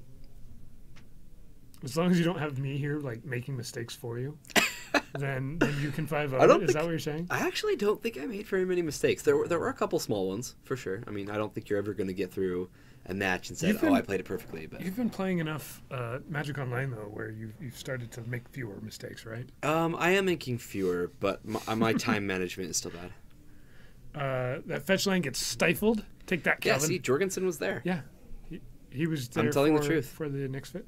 Yeah. Stacks or mono red prison?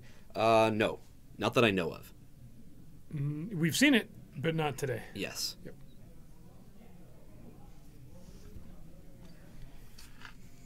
Well, these have been a really slow first 3 turns, huh? Yeah. Calvin's kind of in trouble.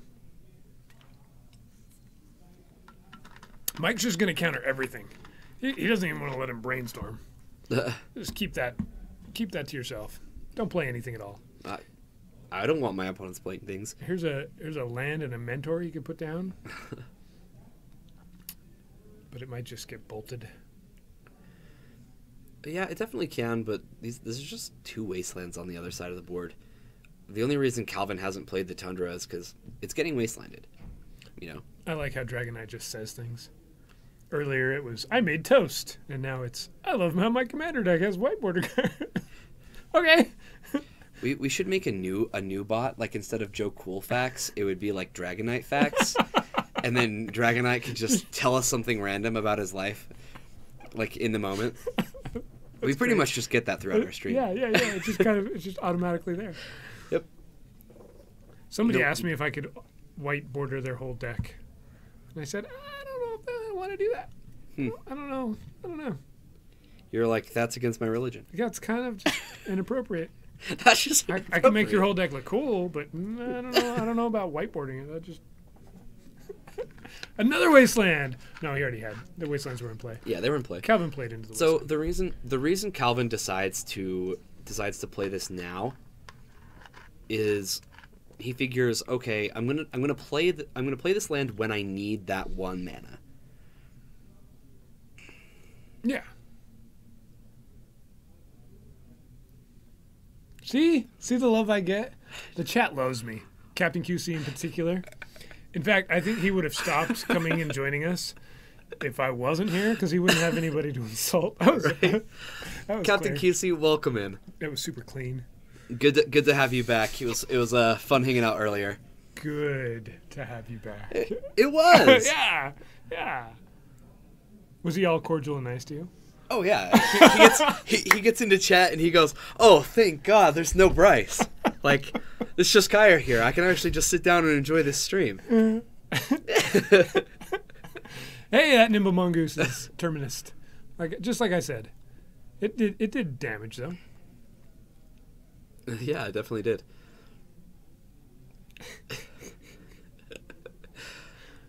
Oh wow, Spell Snare. I was not expecting Spell Snare. Yeah, that's fun. That's actually a pretty good answer. And here's another great threat for Mike. Right after 1 terminus. Don't worry, Bryce. I do. It's not. Whoa, settle down. That's great. I'm trying to set the bar really, really low, and then you guys can see my marked improvement. Oh, It'll be, or lack thereof, one or the other. I can't decide if that's genius or if that's just stupid. Don't worry, Captain QC will tell you. Yeah, he will. I guess we'll have to see, huh? Yeah. All right, Calvin finally gets enough mana to do something, Yeah, he's been pretty stuck on mana. and here comes a mentor. Oh, geez, look what you did. Okay, that's You- not my worst quote on. No, there. definitely not. No. You're looking at that quote going, nope, I stand by that. Yep. Oh, perfect. I like it when Captain QC misses when I say things, because then... You know I'm going to let you off with a Yeah, warning, yeah. pretty much. Whereas Captain QC wouldn't. Well, a mentor is on the board. Yeah, So, Calvin's got to come up with an answer, though, pretty quick. right. So, after this attack, 2 more turns and the game will end. Now, I would assume that there's a Terminus looming somewhere, but it's not in his hand. Mm-mm. He already I see a used one. counterspell, a swords, and I did not get to see the other card. Dragon Fax. Well done. There it needs to is. be- Don't worry, there already is. There are Dragon There's Facts. Dragon Knight Facts. Nope. Sorry, you can't add quotes. I'm pretty sure that's broken Nope. too. No adding, none of that. Terminus? It's not a terminus. Only if it's really good. I think Mike is going to get this by going turn 1 mongoose into an eventual countering everything and true name to win. Yeah, it's not often that I see people countering cantrips and actually getting rewarded for it, but it can happen. Yeah, if you successfully wasteland and stifle enough, then actually countering the brainstorm where they're attempting to find something or a land or whatever Right. can work. It definitely can, and especially where he did have those wastelands. Like, this is making it harder for Calvin to like get in the game. Like, okay, so now we have to rip them off the top of the deck. No Yeah. cantrips resolving. If I do find a non-basic land, it's getting killed. That does pose a problem. I don't think Calvin has anything here, but I don't think so either. He can swords the mentor to live 1 more turn. that's a thing he could do Yes. as long as it doesn't get countered. I mean, there's no way that could possibly No, happen. nope, not a chance. And by that I mean it's probably just going to happen. All right, Dragon Knight. We've had enough dragon facts for the day. Yep. Yep. I think you get Thank you. what, 1 or 2? Let's say 2 per stream. There we go. That's a rule I'm creating right now. So he's pyroblasting the True Name Nemesis, which allows you to do that because it says destroy target spell. Can you even target it? You can't, can you? He could target an island. Yeah, Pyroblast can target anything. Yeah. Because it says destroy target permanent if it's blue. Yeah. You're just a dragon. Dang it, Dragon Knight. I just barely said no more dragon facts, and then you're telling me that the dragon's down on his luck. Which is another dragon fact. Yep.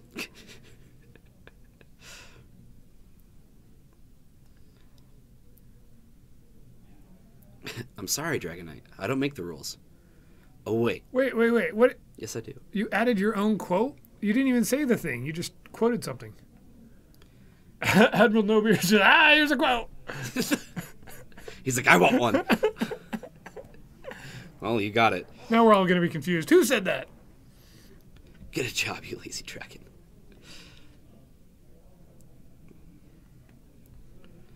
Alright, so here's the swords. This is going to gain, looks like 4 life.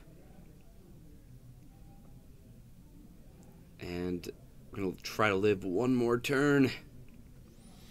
I don't think he can. Well, okay. If Terminus is here, or if there's a brainstorm that allows him to Terminus and predict. Or yeah, it's pretty much. I can't actually think of anything that gets it from here.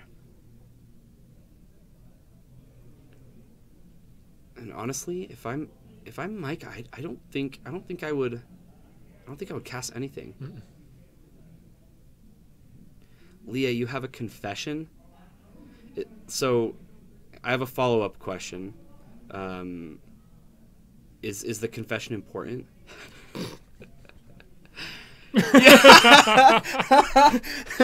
Okay, yes, that is important. Legit, just bought the Toad deck. That is awesome, Leah. That is so cool. You'll have to bring it in for Legacy sometime. It'd be a lot of fun having you play in the store. all right, lightning bolt. Lightning bolt should end this. Oh, lightning bolt's gonna get counterspelled. Dragon Knight, I don't want to know. Snare. I don't want to know about your confession. Yeah, that'll do it. Oh, a mime so that you don't have to talk.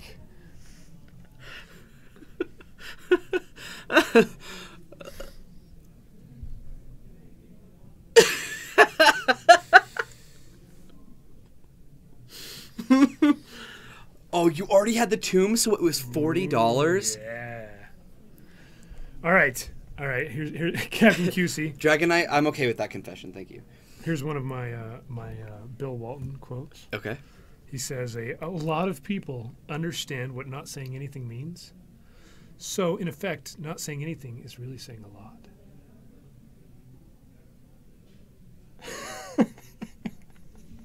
I've got more, don't worry. There's more. Am I doing it right?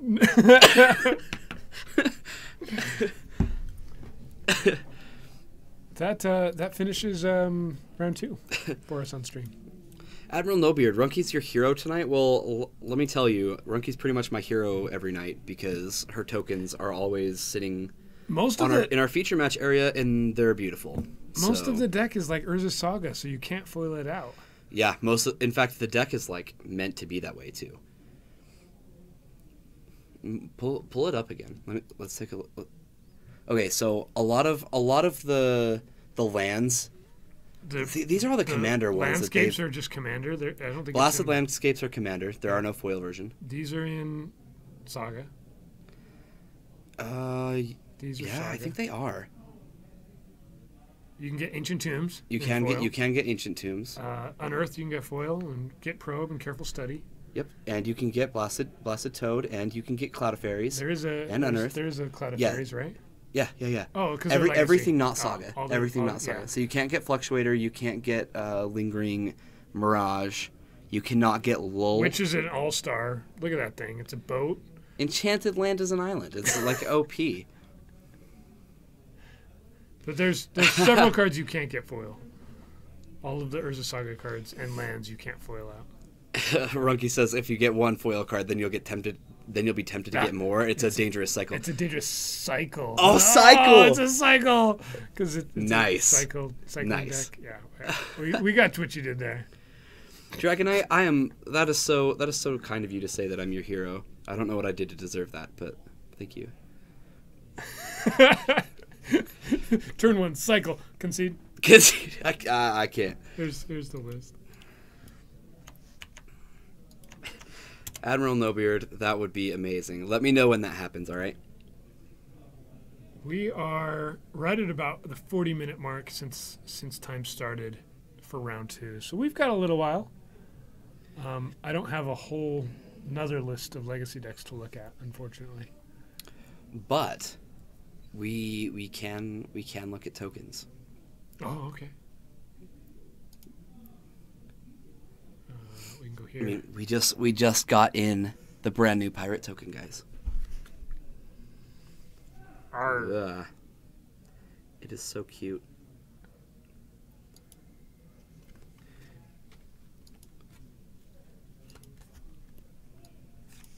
Do they get updated onto here right away?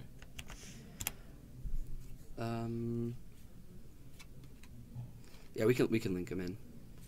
It'll send links to this type of stuff. You want to see the cat version of Merit Lage? Dragonite, actually, Merit Lage has already been designed. I've seen it with my eyes. I have too.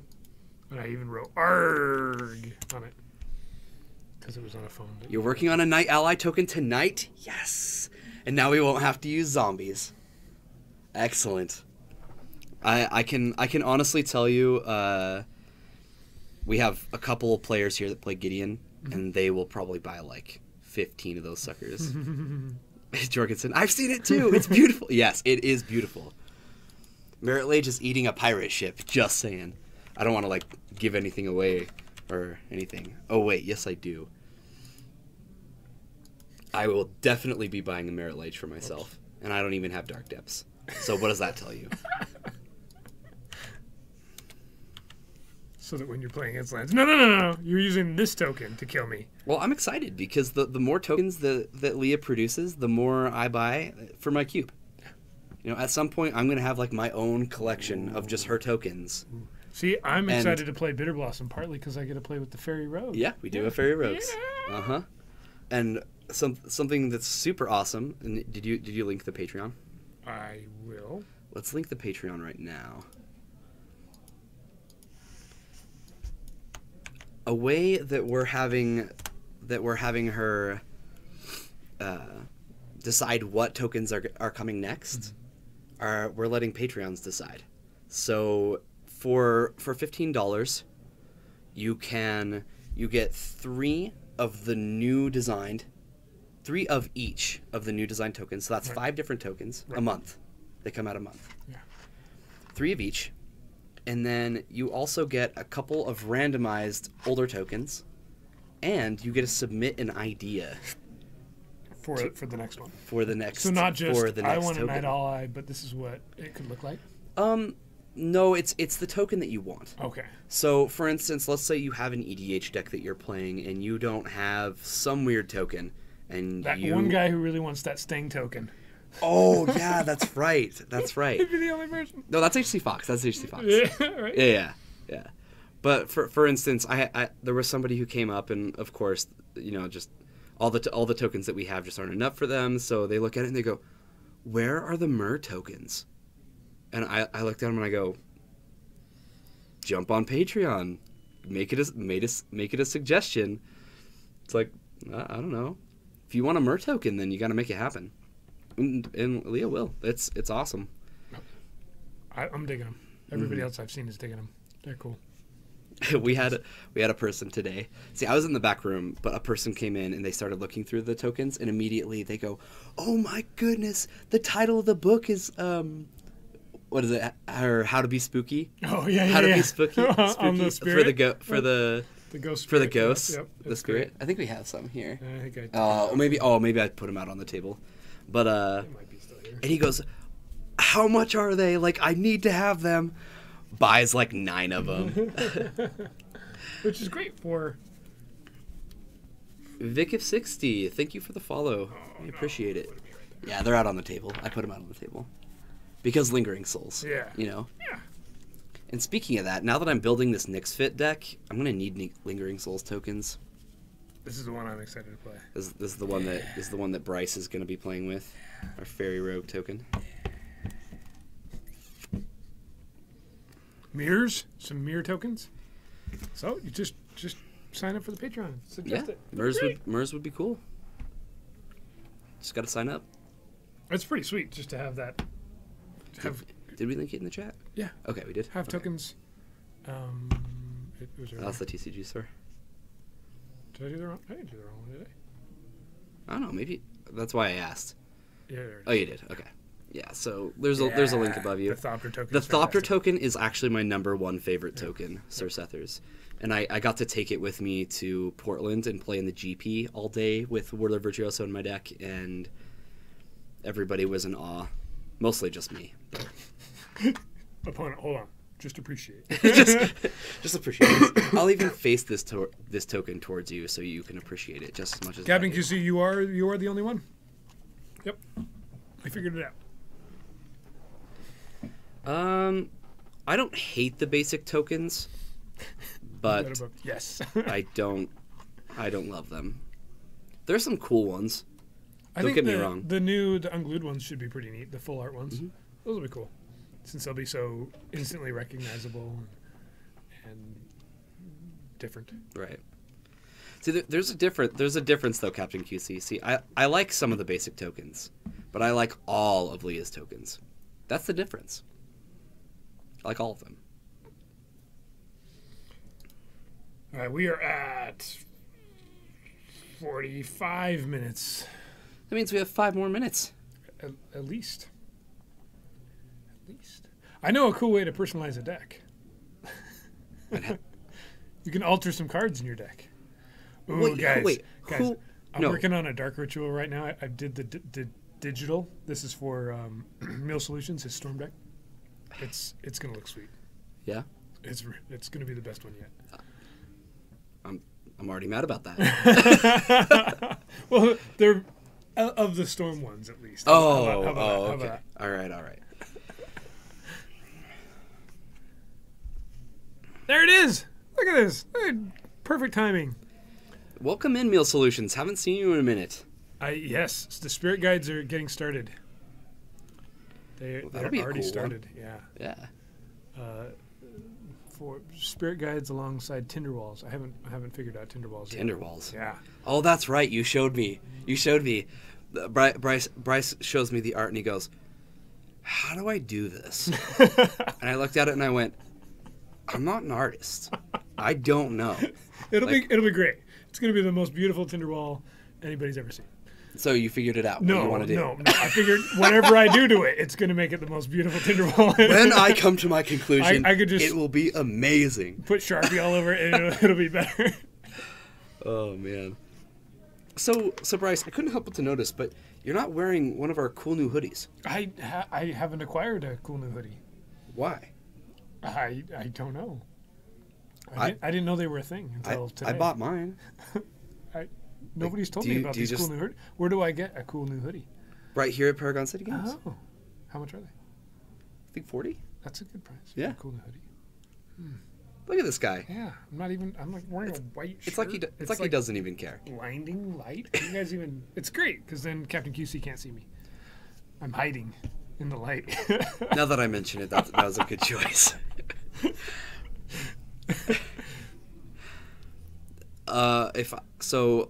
When I get paired up against Dragonite, sometime in the future, he's going to be playing a banding deck, a meme banding deck. Ooh. I don't know what that means. It means... I don't know what that means. It means you play the legendary lands from Legends that give all of your blue legends banding with other legends. Okay. It's a quality card. Leah, are you talking about the hoodie? These are the best colors? I really like our Paragon Blue. All right, And we've got some players. this is a nice thin hoodie. Oh, it's probably my favorite hoodie that I own at the moment. Actually, maybe second favorite, but the other one is a Pokemon one. So we've got what can you lots do? of Eldrazi on camera today. Yeah, lots of Eldrazi. That's cool. Max versus Mike, and Crystal versus Zach. Boom shakalaka. Just in case that's part of the pairings. Yeah. Wow, so this is 2 rounds in a row that Zach has had to play against Eldrazi. The way it went last match, I don't think he probably minds.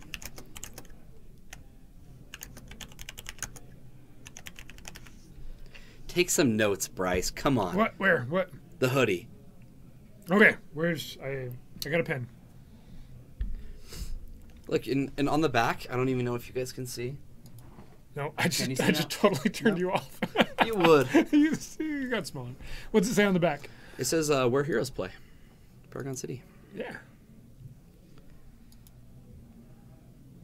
Max versus Mike. I don't know. Mike is on the Rug Delver. Mm-hmm. I don't know what Max is playing. I don't know either. Sorry.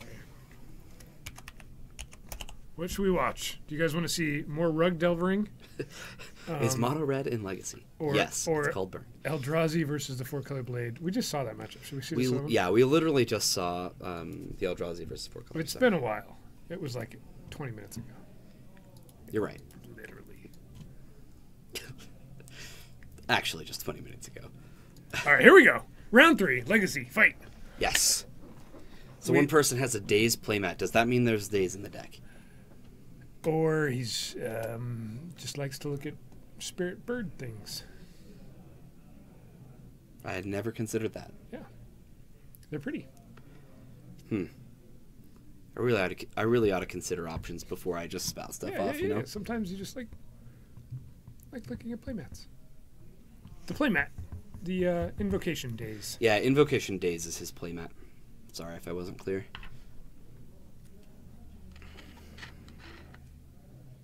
Hello, sir. Nitro Frog Boy. Whoa. Weren't we just talking about oh, Toad, not Yeah, Frog. Mr. Toad's Totally Wild different. Ride. My bad. Welcome in, Nitro Frog Boy.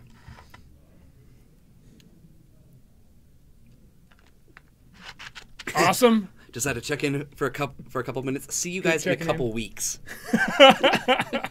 Peace out. Yep. That's kind of true, though. He just checks in once every couple weeks. Well, Meal Solutions, we will miss you. We'll see you in a couple weeks. Yeah. I'll be chatting with him much sooner than that. Yeah, I assume.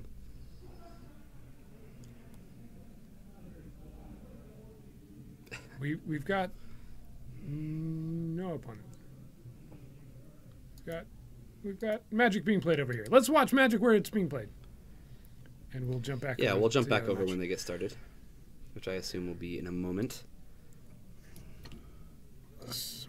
Wow, that's dark. There we go. Crystal tried to think not, and she got dazed.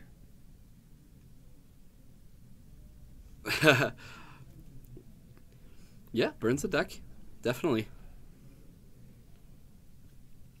Find some lists online, see if you can get it put together, FC Reaper. And the nice thing about Burn and Legacy, a lot of the cards are compatible to Modern as well. Okay, here we go. We're going to switch back to whatever's happening over here. Basic Swamp. Basic Swamp. What is this? It looks like mono black something. This is the was this the mono black deck? No, this is a different player than on Friday. There was a mono black deck on Friday. Ooh. It had like Phyrexian Obliterator and Nighthawk. Ooh, turn 2 Bitter Blossom. Okay, this screams Pox to me. Bitter Blossom screams Pox. Does it play Gifted Aetherborn? The other one did. Oh, that's what this one has.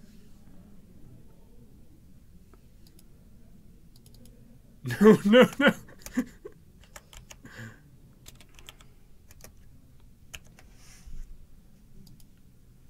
This is the Gate. That's what this deck is called. Gatekeeper. Yeah.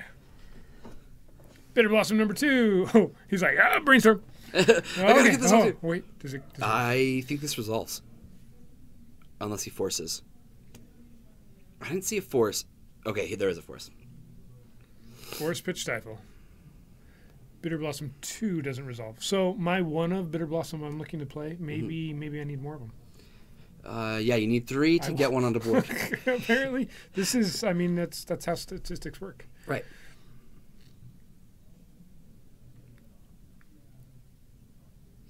There's a 3rd land, and now Gatekeeper gets to come down and take care of this Nimble Mongoose. Ooh. Oh, nope. Nope, him. Going for the him first. Yeah, 2 cards left after a force. This is great. Yep. And your Mongoose will be a 3/3, but... No, he's still quite, 1 card not off. Quite. It will be soon. It definitely will be. Yeah, it will be. Mm-hmm. But I think he can afford to take 3 damage. Yeah. Sun Dodger, Gatekeeper is one of your favorite cards of all time. I couldn't agree more. I played this card so much in its standard format. I loved it. I think there might be a rule that you can't just use basic lands. You have to have at least a Mutavault or something in your deck. He probably does. Right? Mishra's Factory. Yeah. Gotta have Mishra's Factory in Legacy. Monocolor deck, you're like, at least throw in Mishra's Factory. Or just not die to Wasteland. Either way. Yep. Gatekeeper of Malachor. It's going to have that Nimble Mongoose hit the bin. This one says if you pay the kicker cost, which is 1 more black, your opponent has to sacrifice a creature. Not so nimble now, are you? All right, Thoughtseize. This is a Force and a Spell Pierce. So this is good information because I think he has Cabal Therapy. He's going to take Force, and I think Cabal Therapy is going to name Spell Pierce. It is. Successfully stripped the hand. Yep, 2 damage coming through.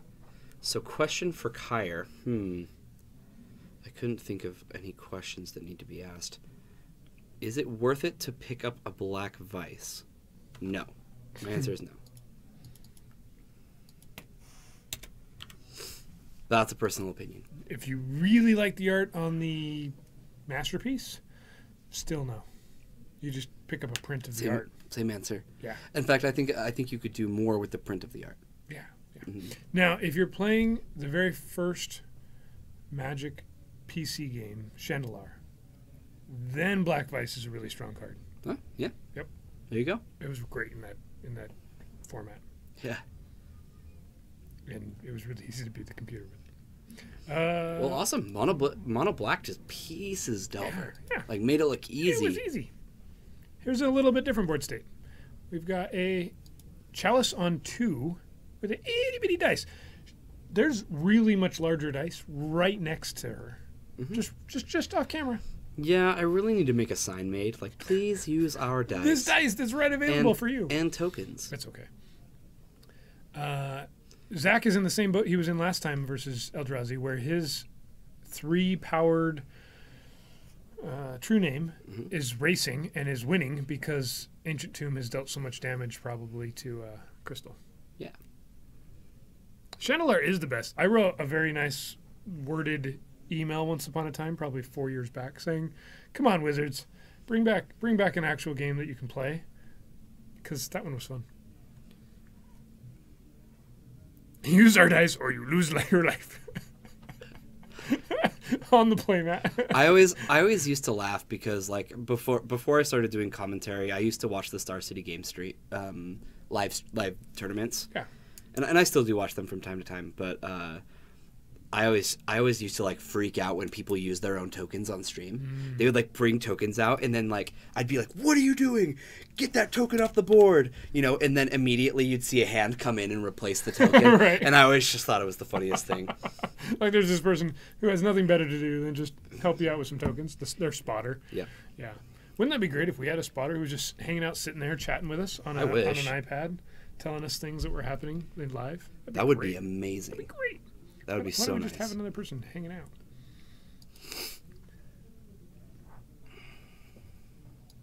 Zach needs to find an opponent who's not on Eldrazi. I agree. I actually think he's just fine beating these decks down. So we're in the shuffle, pile shuffling phase over here. Oh, pile shuffling. Yeah, look at all those piles. That's a lot of piles. That was a lot of piles.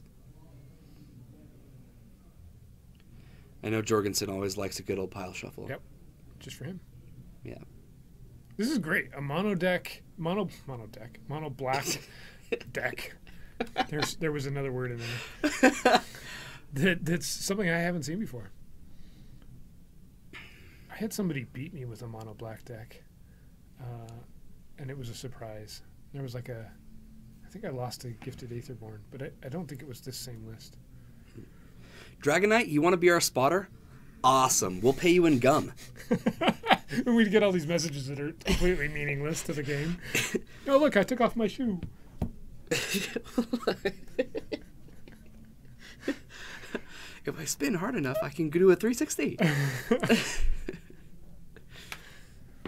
Pile shuffle game. All right, looks like the game's starting up. Man, I'm so happy to see a mono black deck right now. This is just so cool. Here's another great quote. You ready? You ready? I'm not. Things turn out best for people who make the best of the way things turn out. It's so true. It's so great. You're just watching a game. There's people playing basketball, and then these things are being said in your ear. And isn't this the way that you feel about Riley Knight when he's on though? Yeah. Yeah. Except well, this is just a continuous stream of things that don't. Oh yeah. But like during the Pro Tour, we were running a cube event, and I just heard something funny. I can't remember exactly what it was, but I repeated it across the room to Bryce. I was like, "Hey, Bryce, Riley says this," and he just looks at me like. Yeah. Riley Knight, Mike Segrist is playing, yeah. And Mike Segrist starts attacking with like a 2-2, and so he says, "Oh, beats by Siggy." What? That's a thing you just said out loud. Okay. Yeah, this was at the Wizards Pro Tour. Yeah, but he just keeps talking. So if you dwell on one thing he says, you just miss the next two sentences he's about to say. And the guy who's actually commentating is trying to get a word in. He talks faster than he thinks. It's impressive. It is. It is. I have to read off these quotes.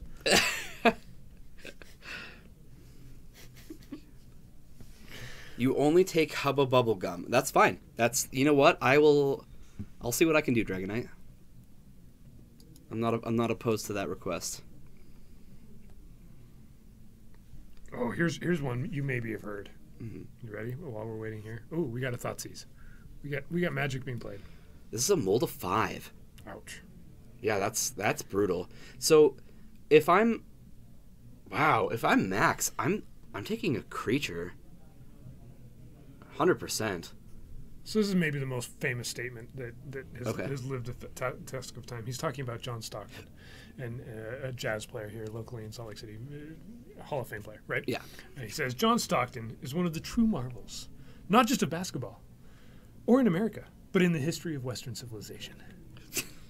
And the guy who's commentating with him says, Bigger, wow, smaller. That's a pretty strong statement. Guess I don't have a good handle on world history. And Walton, without missing a beat, says, well, Tom, that's because you didn't go to UCLA.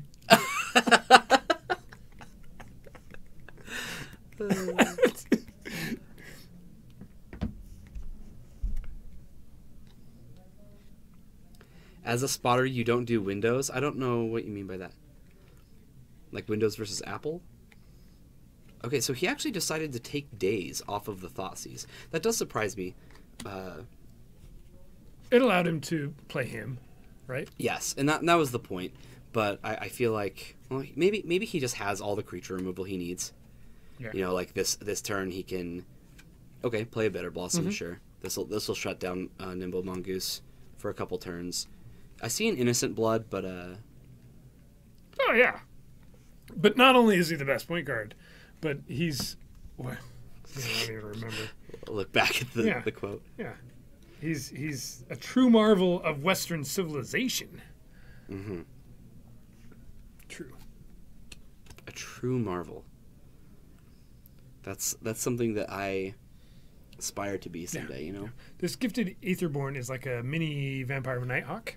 It's a 2-mana lifelink death touch, but it doesn't have flying.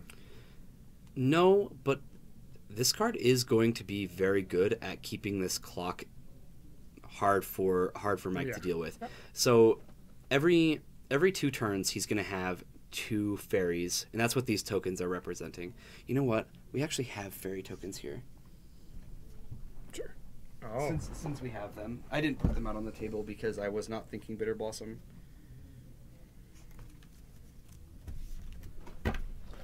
See if you can get out there before one of these players ends this match.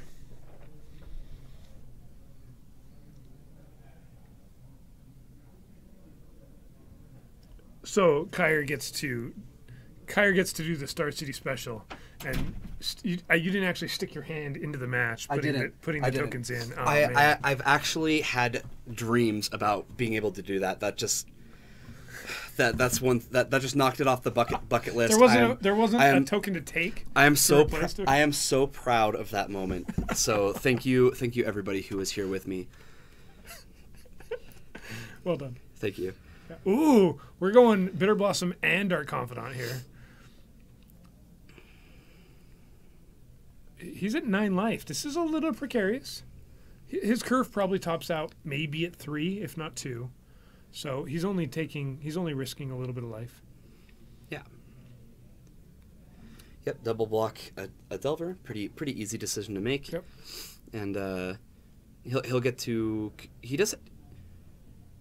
Oh, this is something that does hurt because he has innocent blood. Uh-huh. He has to sacrifice a creature as well, Yep. so he'll have to sacrifice probably the fairy. But where he's at 5, ooh, now 3. Yeah, he's definitely going to sacrifice the Dark Confidant. But Bitter Blossom is a clock. Right? Yeah. Gifted Aetherborn can keep him going, but he doesn't have enough mana to get one of these Imazal Shite on the board. Yeah, and he's not sacking the fairy because of the Delver. So I think what you do here is you attack with everything, and you hope he blocks, so that your Innocent Blood can take out the Delver. It's not the line he chose. He just went for the life gain.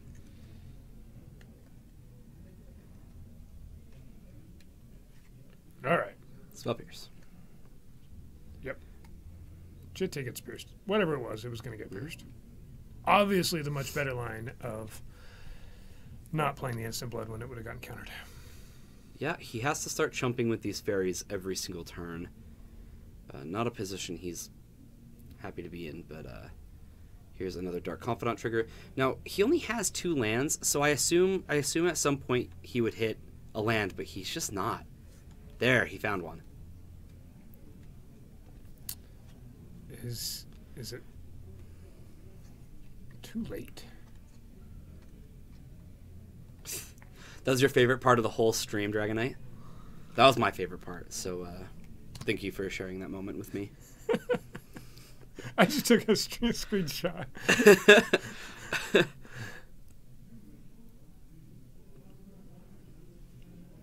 All right, he's got some choices here. Does he have a play? Yeah. Ooh. Is this good enough? Toxic Deluge for 2.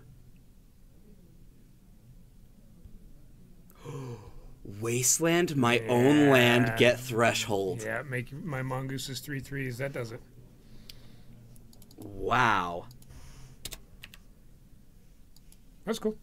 Yeah, I'd say so. It's because you interrupted and spotted him with tokens. Totally threw off his whole... That's why he didn't draw land.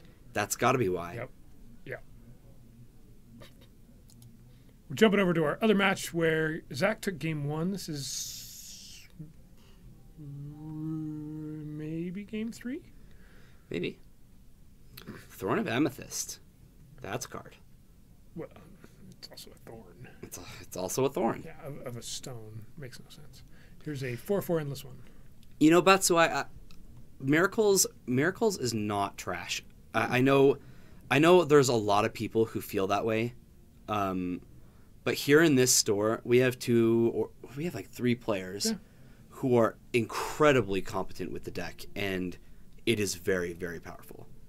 I think, if anything, Miracles before, back when top was a card, took some skill to play, but you could also just win with Yes. it. And now, if anything, it's more skill intensive. More skill intensive. Yep. Yeah. Okay, that's why. Yes, and compared to what it once was, yes, it is garbage. But it is still definitely a deck. Yeah, I'd say it's still a tier 1 deck. In the hands of a player who knows what he's doing. Dragon Knight wants me to go and switch the dice on Endless One. It's a 4/4. I'll tell you. I'll let you know.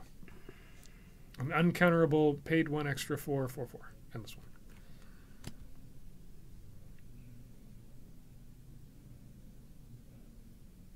Zach is doing the Sylvan Library thing.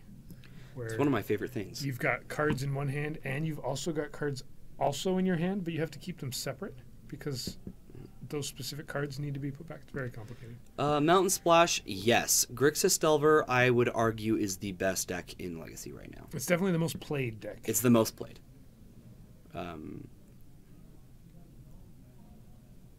That's why I say argue. Like, I think a lot of people out there do think that Grixis Delver is the best. Yeah. It's not an oppressive best deck, but it is. I do think that it is the most consistently powerful deck.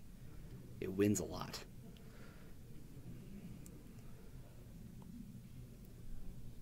All right. Zach gets to do the fun. I have a Sylvan Library and fetch lands, which is strong. He gets to see a lot more of his deck than Crystal does hers.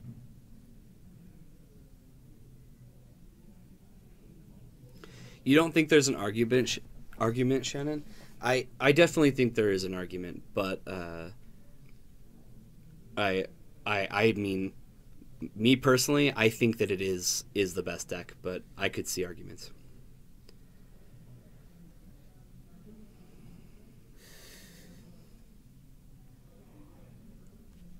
Let's see if we've got our other players shuffled. We're up and going. Game 3. Max is deciding what to name, and he named something. It probably was... Probably a blue card. Like, when I go blind against a blue deck, I'm usually naming Ponder or Brainstorm. If I'm on the play, I usually name Brainstorm, so... Naming Delver there isn't horrible either, depending on what's in your own hand. Right. Max seems to be playing a deck high on removal. I don't think that naming a creature is the best thing for him to do. Right. You know, he's got Gatekeeper and Malakir. Yes, he has a Phyrexian Obliterator in his hand. So since his top was out, Miracles was clearly the best deck in the format. Mm-hmm. I don't think that Grixis Delver suddenly took that place. It's highly played and it does well, and yeah, it's proactive, it has answers, sure. But it's not clearly the best deck, I don't think. Yeah. Let's put it this way. I think Grixis Delver has less bad matchups than any other deck. Yeah, and there's other things that it has going for it, where Gurmag Angler dodges Fatal Push. Yep. That's kind of what pushes Grixis instead of Sultai or a different deck. Yeah, it's always a problem because my Jund deck is said to have a really good matchup against Delver. But the thing is like when their win con comes out and they have like a Pyromancer, and I'm like, oh sweet, I had the right removal card for a Pyromancer, and then they'll follow up with a Gurmag Angler, which needs a completely different kind of answer, and I don't have it, and next thing you know, I lose with 5-5. Right. Mixfit, obviously 5-0 in a Magic Online League, obviously the best deck in the format. Well, Dragon Knight, funny thing you should say that, because we have a goal that if we get 150 patrons on our patron page, then we'll start looking into foil Paragon City Games tokens. That'd be cool. So that means you should probably take a look at our patron page and become a patron. I know I will. Mike is going to resolve this brainstorm.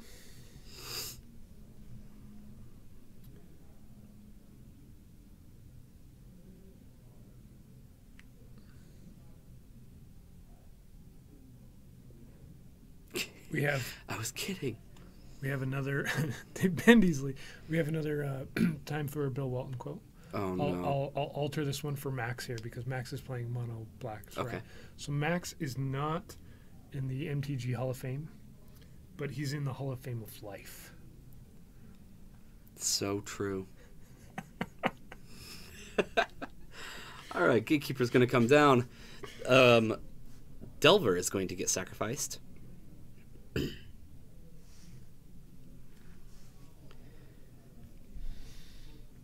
Yeah, this black deck matches up really nicely against all of these threats that Mike's putting down. It really does. It kind of laughs at Nimble Mongoose. You're just in the Hall of Fame of Life? Oh, the Hall of Life. The Hall of Life.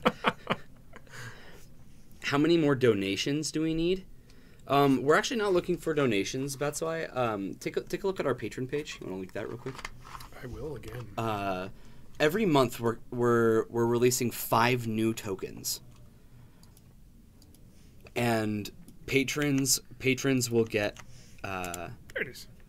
we'll get those new tokens. We're just looking for a certain number of patrons. Yeah, you can kind of choose how much you want to spend per month. Per month. Wow. And you get different tiers if you haven't looked at Patreon before. Mm-hmm. So go ahead and take a look at the link that we just sent. And an Obliterator. This is great fun. Yes, this is a card that I miss. Right? Like, look at this thing. I want to spend per munch too. I want to spend per munch. Thanks, guys. Obliterator is on the field. Exactly, Captain QC. This is Magic at its best. Yeah, this is how Magic was meant to be played. Right. Except for the whole Nyx Fit thing. There's no Nyx Fit out here. No. You should side in Obliterator into Nyx Fit. You turn the found we it didn't button. found it. There we go. You can't just be I putting... found Obliterator. You did find Obliterator. Okay. That's... that button is called Found As Kanta button. I misclicked it. Sorry. We didn't find As Kanta. Did anybody in chat see As Kanta? I didn't. This is an interesting card where it's like kind of maintained its price. It has. It's sitting at $25 still. Mm-hmm. And for what? It doesn't get played in any... Does it get played in Commander? In like a mono-black Commander deck? No, it doesn't. It's just a really fun card that everybody likes, and they keep wanting it to be a thing. And so it keeps its price in a weird way that other cards don't. Can Mike even deal? No. And here poor Leah's dealing with blue-black Obliterator control flashbacks. I just can't believe you clicked that button. I yelled him up at that was beautiful.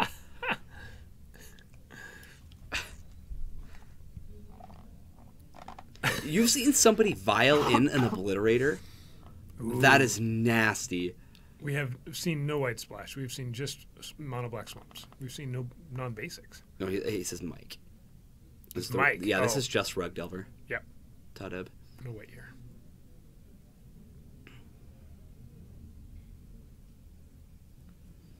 Which card do I play? How do I win? Ah! I have seen Phyrexian Obliterator in mono black Devotion in Modern. Mm-hmm. Yeah. You know, you like play this card, play Grey Merchant, deal you 6, gain 6.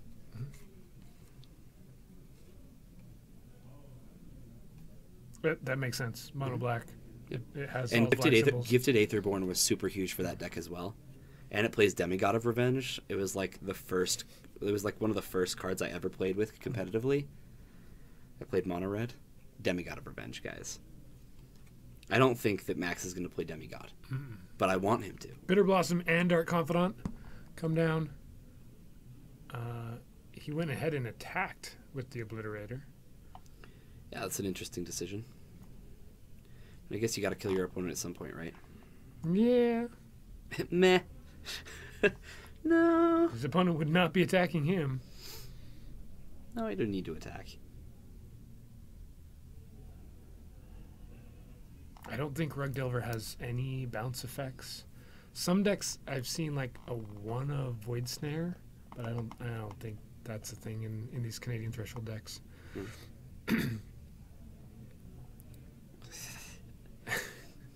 Watch your mouth, Dragon Knight. How dare you say that? Yeah, sacks the Dark Confidant to take out the Mongoose. takes 4 from the Hooting Mandrills. Yep. Life of the Loam. So something about Phyrexian Obliterator, this card may as well say that it's unblockable. Did he only get 1 card back with life? Is that what just happened? I think he did. There needs to be a picture of a Paragon City Games token on the screen at all times. There is one. Look, Dragonite, there's a fairy right there. I see it with my eyes. So this daze prevents Max from equipping Jete right now. Yes. That's all it does. It doesn't actually counter the spell. Yeah, and Phyrexian Obliterator is a wall. Yeah. You cannot attack into this. Right. If you do, literally, it blows up every permanent. Right. Max can be patient here. He can wait and just equip the Jete on the fairy, and fly over and just leave his blocker back. I'm not quite sure. I'm pretty sure that Life of Loam only got back 1 land. I would love to see Barbarian Ring just sack and target Phyrexian Obliterator. Sorry, I said that right as you were drinking. My bad. I know it won't happen, but a dream's a dream, right? All right, 2 mana. Equip. Is there a Mother of Ruins Obliterator deck? I don't think so. You should make one. You could definitely make one. The thing about Obliterator, it really is hard to. It's hard to make it a 2-color deck.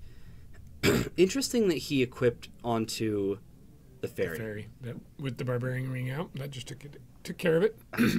In fact, I don't think that was the right thing to do. You know, being able to get tokens off of Umezawa's Jete and gain life. Every turn you can be gaining 4. You know, just negating all the damage that Hooting Mandrills could possibly do. Right. However, having it back on defense like this is doing almost the same thing. He was able to loam and get Barbarian Ring back. We'll have to see what happens. That's why you need more food chain in your life. Well, tune in tomorrow during the day, and maybe Brian will play something. Yeah, we might be playing food chain tomorrow since you Nyx fitted. Yeah, I'm going to be doing more of that. It's a good time. We saw. We're definitely after this match is over. We are talking about Nyx fit, whether you like it or not. Okay, we can. Yeah, it's a thing that we're doing. I saw a deck. I'll tell you about after this match is over as well. Okay. That we might try out because it looks bad. I mean, fun. That's what I mean. Ooh, so here's a Gatekeeper. Yeah, that answers things. That's why he just wants to see food chain. That's all he wants. I don't think food chain's in the room right now, in paper.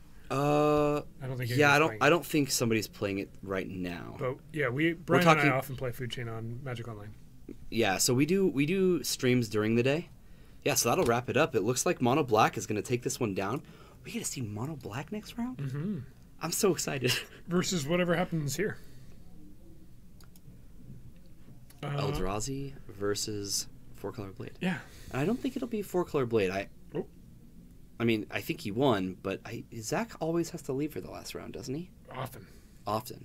I don't know. We'll see. Oh, yeah, you mean tomorrow, Batswai?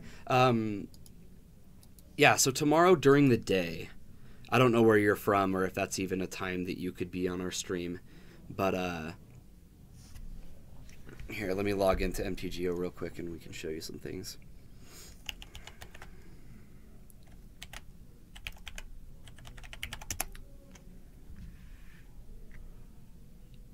So I looked at Spanish Inquisition. Oh, did the chat just freak out again? Oh, I was doing that earlier in the day. That's funny. We boot up Magic Online. Okay, so exit out here. See if we can fix this. And then go to chat. Or just double click on it. And just scroll down. Ooh. Just clear. Refresh? Yeah. And then open it back up. Hopefully. Yeah, there we go. Okay, fix the chat. I don't know why it was doing that. It's going, like, our chat keeps going to default settings for some odd reason. But, yeah, let's switch over to our MTGO cam. I'll show you some things. So I got to play this deck earlier today. If you were not there for it, I strongly recommend going and watching the VOD. And this is what Brian and I were talking about playing tomorrow on Wednesday. I'm not sure now. Oh, Brian's so high on it right now. I'm pretty sure he'll play it. Whoa, sideboard. Slow down. There we go. Okay. So, this is a Nick Fit deck that it's an enchantment themed version. Yeah, it's great fun. You get to Veteran Explorer on turn 1. Yeah. You get to sack your Veteran Explorer with Cabal Therapy. Mm-hmm. You get to quickly Phyrexian Tower out Academy Rector. Yes. Which is fun to do. You get to sack that with either Tower or Therapy. Or if you have to. Or Diabolic Intent. You can kill it with Collector Brutality. Usually you can Pernicious Deed it. Usually you're trying to use Evolutionary Leap to do it. Yes, Evolutionary Leap's the best card in the deck. Right. And then you get to go get one of these enchantments. Curse of Deathhold, which goes really nicely with Dovescape or Overwhelming Splendor. Yeah. That's why. I'm being serious. This morning I did a league on Twitch. So you can go back and watch the VOD. I went 5-0 in my competitive league. And what'd you beat? Round 1 we beat Burn. Round 2 we beat, I want to say it was Blue-Red Delver. Oh, you already saw the VOD? Okay, yeah. It was so much fun. We beat Lands, we beat Grixis Delver, and we beat Maverick. So those were the decks that we played. Kind of a variety, actually. But yeah, I know we. Well, what was the order though? Because we played Blue Red Delver in the second round. What was our third round, Jorgensen? Because I know that my last 2 rounds were Lands and then Maverick. What was our third round? I want to say it was Delver, but maybe I'm wrong. We're at about 38 minutes into round 3, so we still have we'll still have about 10 minutes before round 4. Yeah. We'll do 4 rounds tonight. I just thought I'd throw that at you guys before we keep digging into this deck. So, what was the most fun thing you did? The most memorable line that you just did not expect to be able to do with this deck? I'm trying to think because there were some really funny things that happened. I distinctly remember a game where my opponent so I kept a hand it was a mulligan to 6, and I kept a hand with Evolutionary Leap and Veteran Explorer. I scryed and saw Academy Rector on the top and thought, this is maybe good enough, you know? And so my opponent goes turn 1, Thought Sees You. And I'm going, this is so bad, right? Like just 4 lands, and then they take Evolutionary Leap. And it was just terrible. And then I distinctly remember like finding Sack Outlet and just going like, get Veteran Explorer out, get Academy Rector out, and like 2 turns later, I've got Overwhelming Splendor in play. Right. Which not only is it humility, all the creatures are just 1/1s, but they can't activate abilities that are not... Period. Mana abilities or loyalty abilities, right? Guys, you get this into play versus lands, and they just crumble. Yep. They can't activate abilities. They can't Wasteland you. They can't Ghost Quarter you. Their Merit Lage is a 1/1 with no abilities. If they can even make it. Right. Yeah, they can't, because they can't make it afterwards. No. So... But that's the thing is, like, if it's on board, then I can still Overwhelming Splendor them. Yeah. And if it's not on board, then Thespian Stage can't activate. Yep.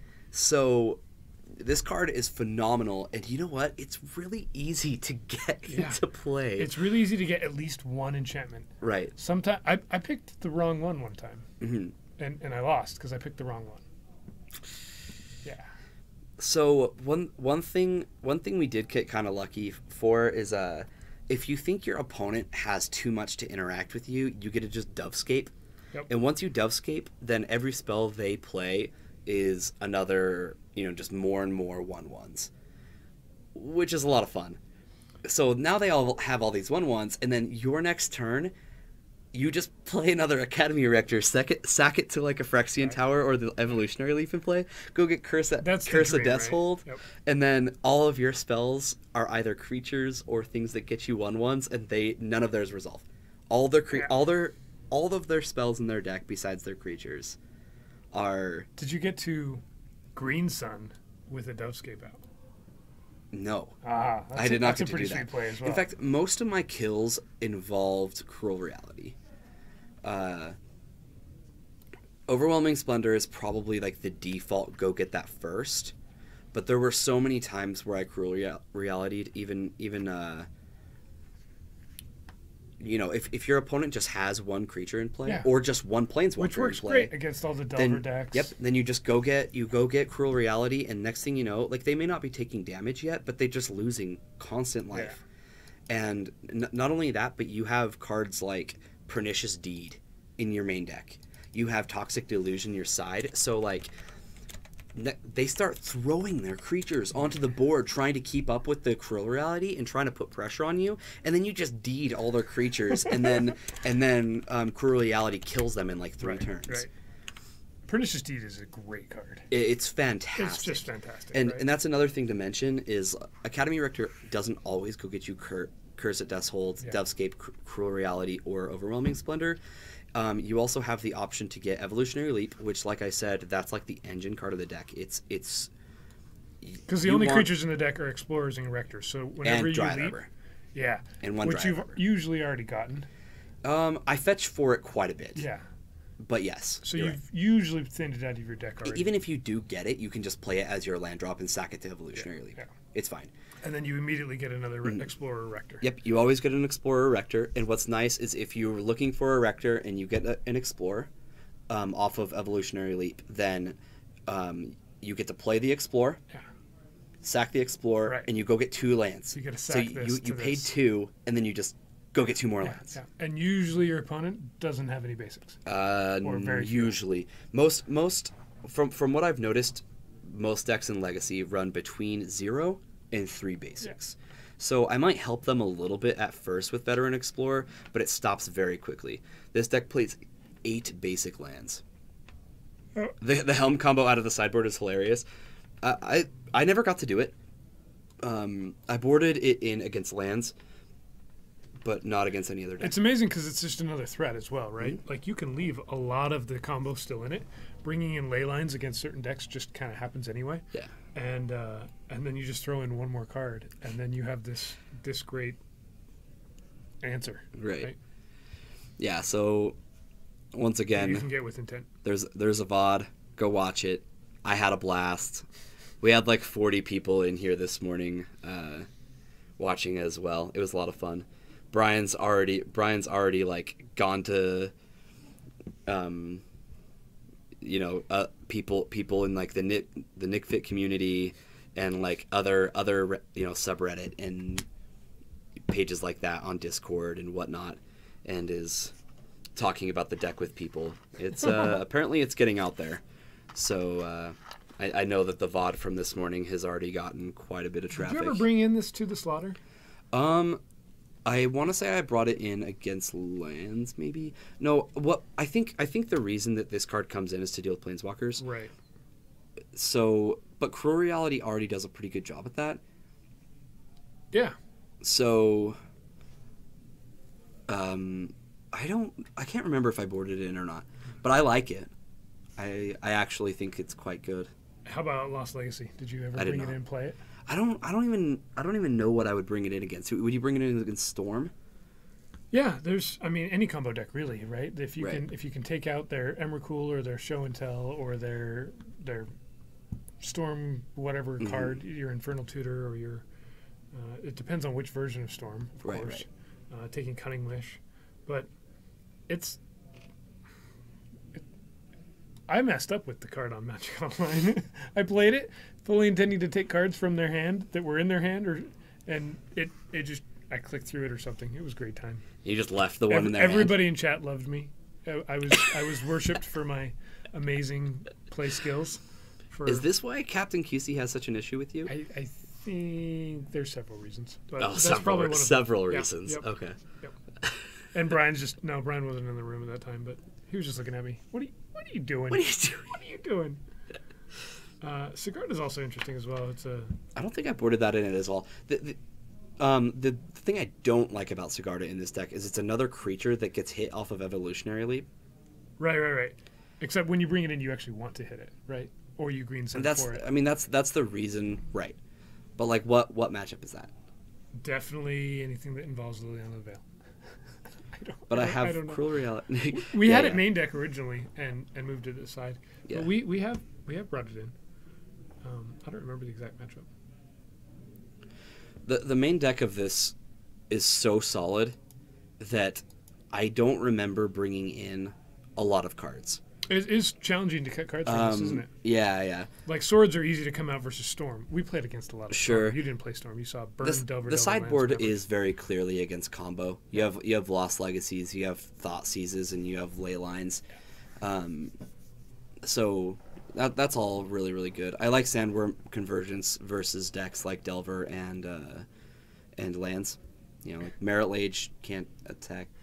Right. You just make a bunch of 5/5s. And it's fantastic how the card wins by not letting them attack, but it also just wins because you make 5/5s. Yeah, you'll just Other decks have a hard time. Turns. Yeah, we had a Gurmag Angler on board against my 5/5 Worm, and it's like, well, we'll trade and make another one. Right. Like, exactly. It's too much. Mm-hmm. All these ridiculously expensive enchantments. We're going to single-handedly ramp up the enchantment hate in the Legacy Online metagame because of this deck. One thing I really like, one thing I'm really excited about with this deck is, first off, I did well. And that winning a lot does give you a soft spot for something. I enjoyed playing this deck, and I didn't do well. I know. With it. The first time I did it, I went 3-2, and I was like obsessed. And then I played it this morning. Did not drop a game in a full league, and I was like, I just want to play this deck all the time. And so we've already looked into what it would take for me to build it in paper, and I already own the mana base. Yeah. So like from here out, I just need Academy Rectors. Yeah. And we'll try and build it in paper here and have it on stream live. So I think the things that we don't, there are a couple things left that we don't have. You're good. There are a couple things left that I don't have, but it's not too much. All right, I think I'm down with the should Sylvan be Library. really close to round 4. Should. We're going to have Mono Black versus... Was it Eldrazi? No, I think it was... The 4-color Blade? I think it was 4-color Blade. Maybe? We'll see. Yeah, there might be a pair down situation if Zach can't stay for the last round. We'll have to see. I think it's pretty cool that, you know, like he can't even be here for the full tournament, and he's still just like always make sure to make it in for Legacy. And maybe we'll put together Mr. Toad's Wild Ride. Well, Leah already did on Magic Online. Oh, is that on Magic Online? Yeah. I wasn't sure if Leah, if you're still in the chat, did you build it on Magic Online, or did you build it on or in paper? She said it costed $40.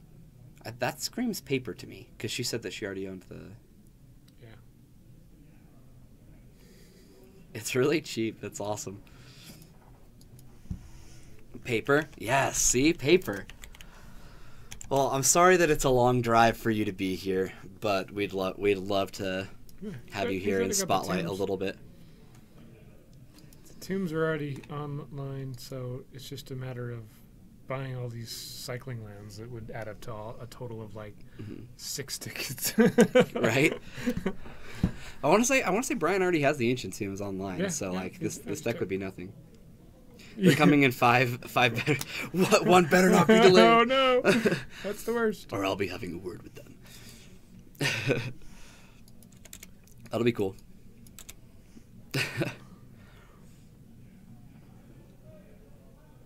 Oh, time in the round just got called. We have to wait for turns in Legacy. Oh no. Now what are we gonna do? Oh, somebody plays that in paper already? It's a known entity. Mr. Toad's Wild Ride? Or the Nyx Fit. Or Nyx Fit. You played him and lost in 3. Ingenuity, are you talking about the Mr. Toad cycle deck, the Fluctuator deck, or are you talking about Nick's Fit? Because Nick's Fit, I don't think he's talking about Nick's Fit, because Nick's Fit's kind of like nobody really knows that.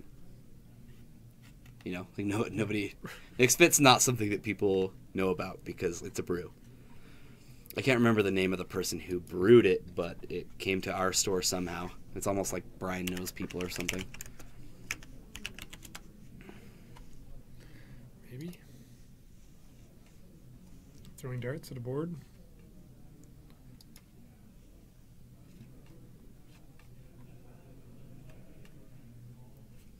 Oh, yeah? Oh, Nick Fit? Was Really? it Nick Fit or was it this enchantment version? The enchantment, or is it this version? I hear most Nick Fits are Jund right now. I'd be interested in seeing what you're doing, Ingenuity. Ingenuity. Okay, had to make sure I was saying that right.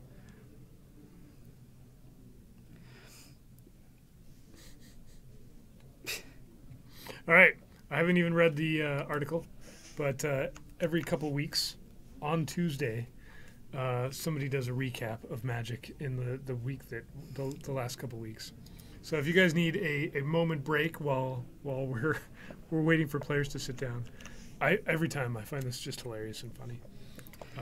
The same guy. Yeah, he starts off the same as he does every week. Every single time he writes an article. Talking about how bad much MTGO is. MTGO sucks.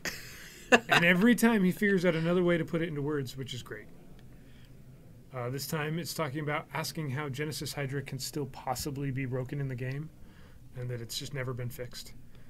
And it's amazing that it's not fixed. Wow, Ingenuity. So you've been playing the same deck. That's awesome. Where did you find it, or did you find it from us, or how did you come across it? Probably a similar way that Brian did, I would assume. And did you like it? Because I had a lot of fun playing it earlier today. I dare say one of my favorite decks. Yeah. Wow. Like, I enjoyed it that much. Just looks like a good time.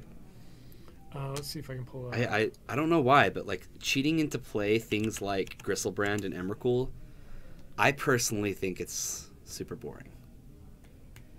But overwhelming splendor, I think that's about the coolest thing ever. So here's the list that I saw streamed online.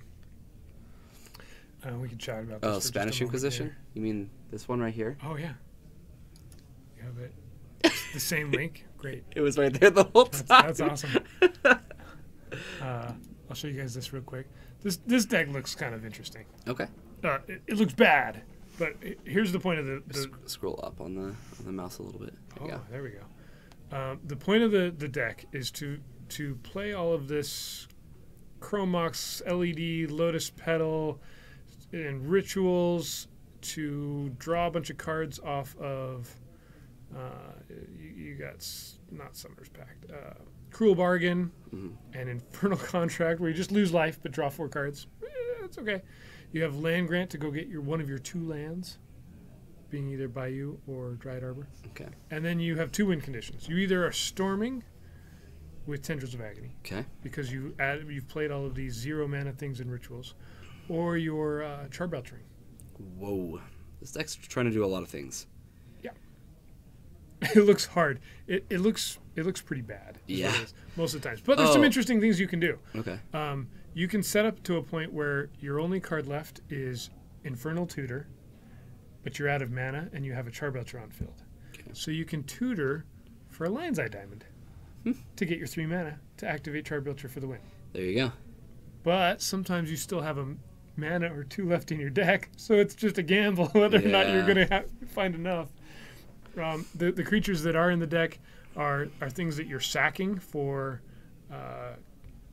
culling the weak, or they're producing mana themselves. If you control a forest, you can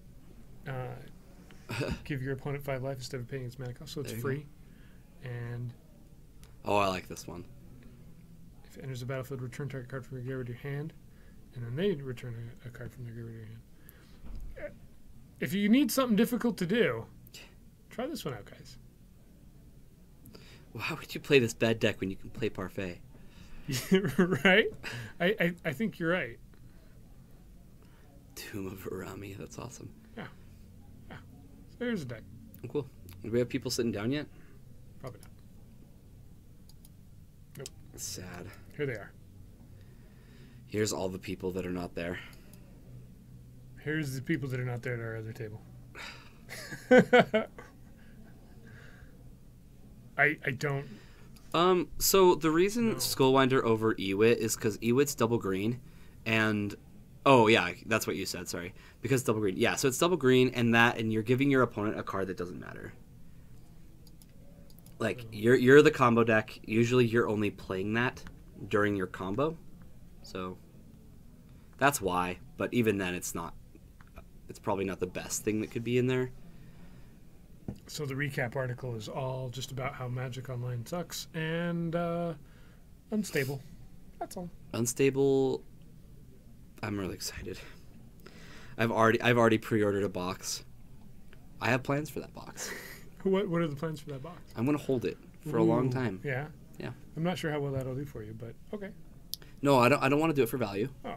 No, I'm gonna do it so that years down the road, you know, I can break it open and draft with my friends. And have a good time. Yeah. Cool. So. All right. I have a complete unglued set. Really? Yeah, because I played Magic back when unglued was a thing. Okay. So if you need a big furry monster or I totally needed one of those. What a Astronaut's coincidence. Coupon. Oh, no, I don't need that one. No. One of each of the unglued lands. I got those.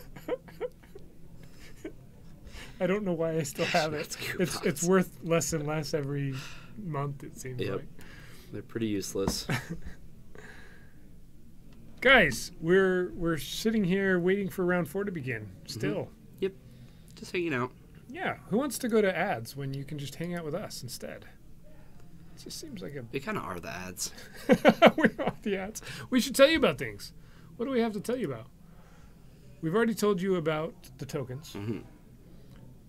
We've told you about the TCG page. Yes.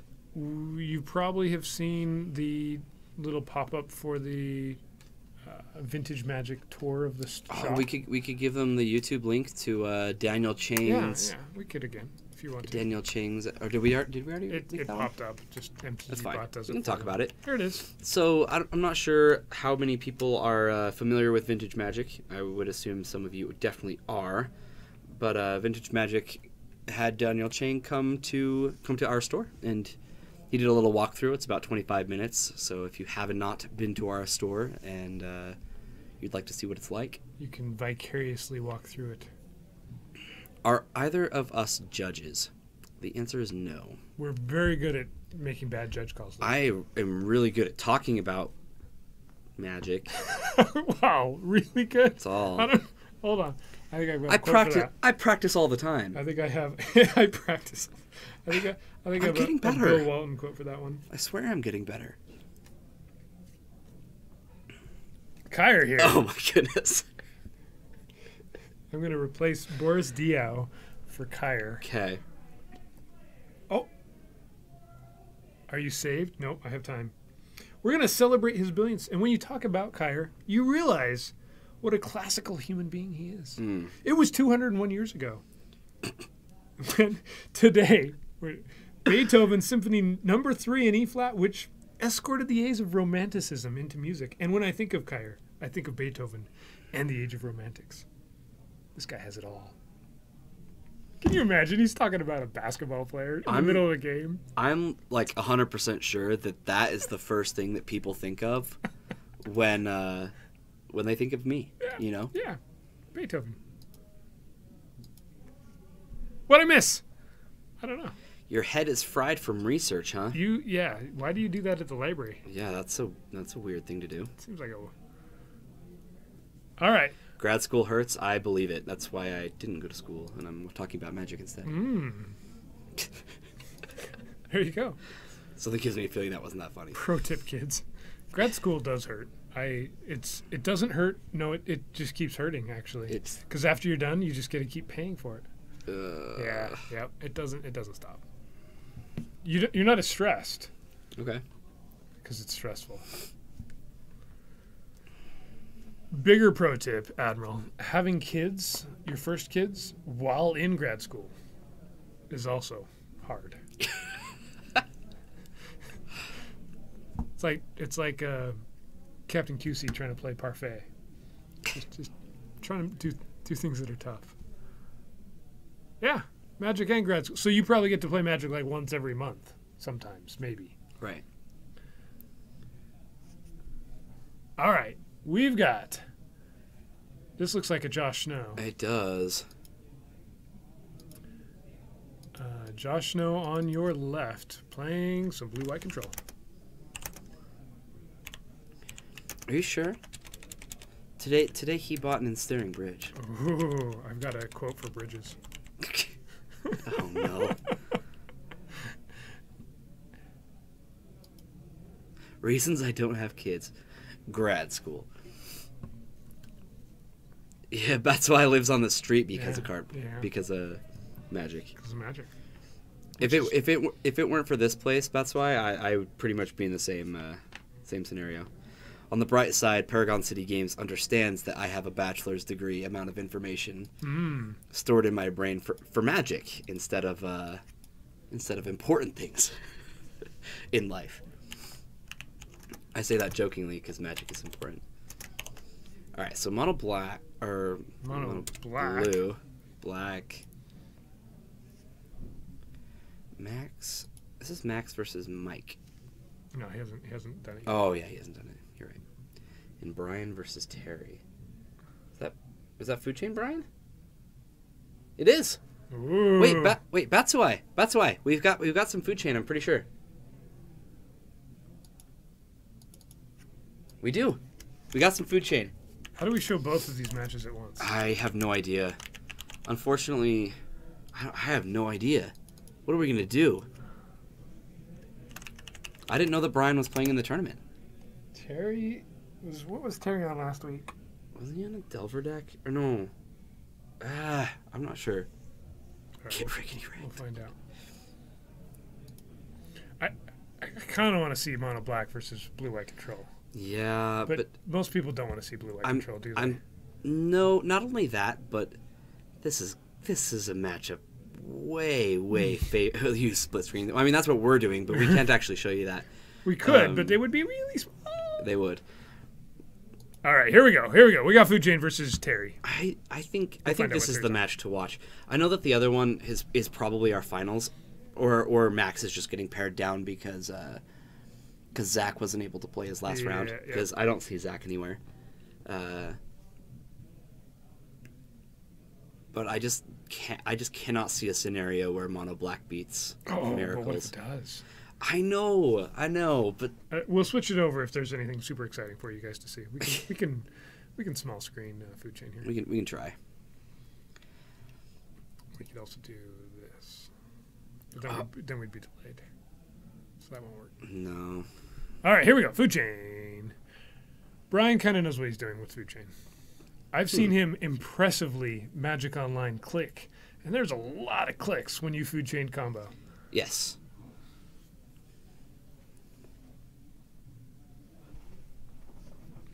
There's not a lot of videos out there for newer version of Ballista. Well, you should get in touch with Brian. That's why, because he's been playing a lot of Food Chain. Yep, there's some videos of us playing it on Mondays and Wednesdays, Magic Online, and we've done 3-2 leagues.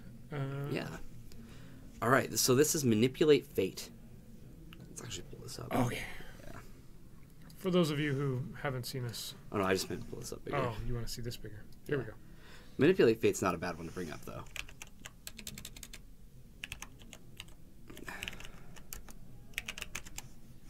This is a super card for this deck, and only this deck. And only this deck. No other deck can really utilize this card very well. He gets to go find 3 specific things. Usually it's Griffin, and And he gets to exile a Griffin with counter Force of Will. It's amazing when you get to exile a card with Force of Will and it doesn't actually really go anywhere. This is probably the best thing about Miscella Griffin, that it's colorless. Or sorry, it's blue. It's blue, yeah. And you can pitch it to Force, and you're pretty much Force of Willing without losing a card. Right. Yep. You're just losing a life. And then Eternal Scourge is what I meant to say, is that it's really good that it's colorless. We've seen it many, many times where the fact that it's colorless, like a sword on the other side, like can't get through it. Yeah. And like it's just obnoxious in that way because it's actually a little more castable. So these are the cards that make this deck work. Miscella Griffin, and there's 4 of them, and then there's just the 1 Eternal Scourge. Yep. So that's five creatures with this effect total in the deck. Yeah. And Food Chain, when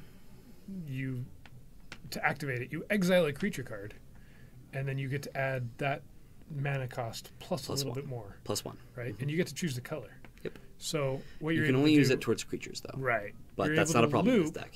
Creatures like crazy to make a huge amount of mana for Walking Ballista. It used to be Emrakul. That card's not even in the 75 anymore. This looks like a Blade deck to me. This looks like a Jeskai Blade. We'll call it Jeskai for now. Which is really weird. This is Legacy. You just named the deck Jeskai. You heard me.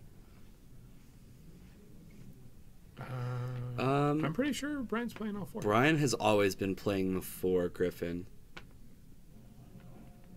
Yep, and he's got Leovolds in his deck. Otherwise, the Food Chain deck kind of acts just like a Sultai control deck, where you've got. In fact, you can actually disguise it sometimes as a Sultai deck, where you're just sitting here with Leovolds and Deathrite Shamans.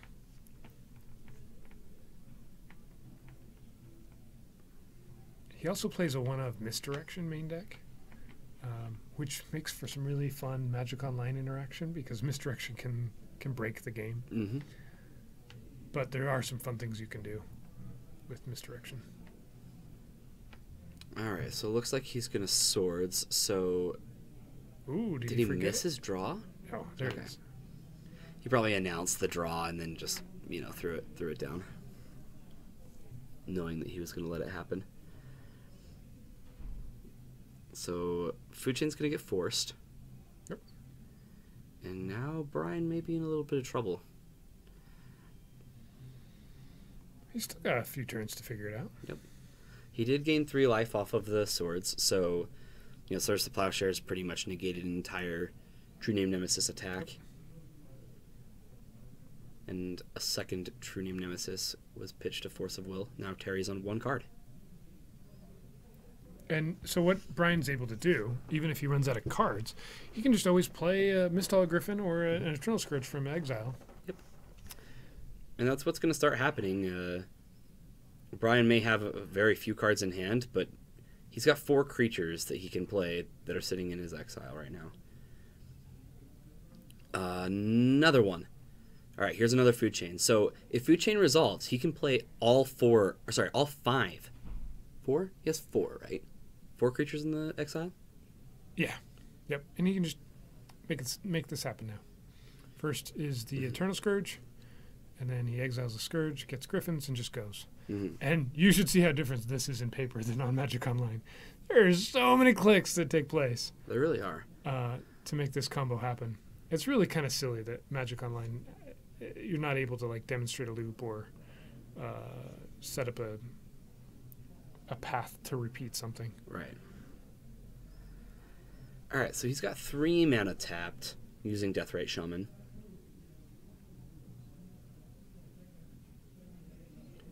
Not sure where he's going with it.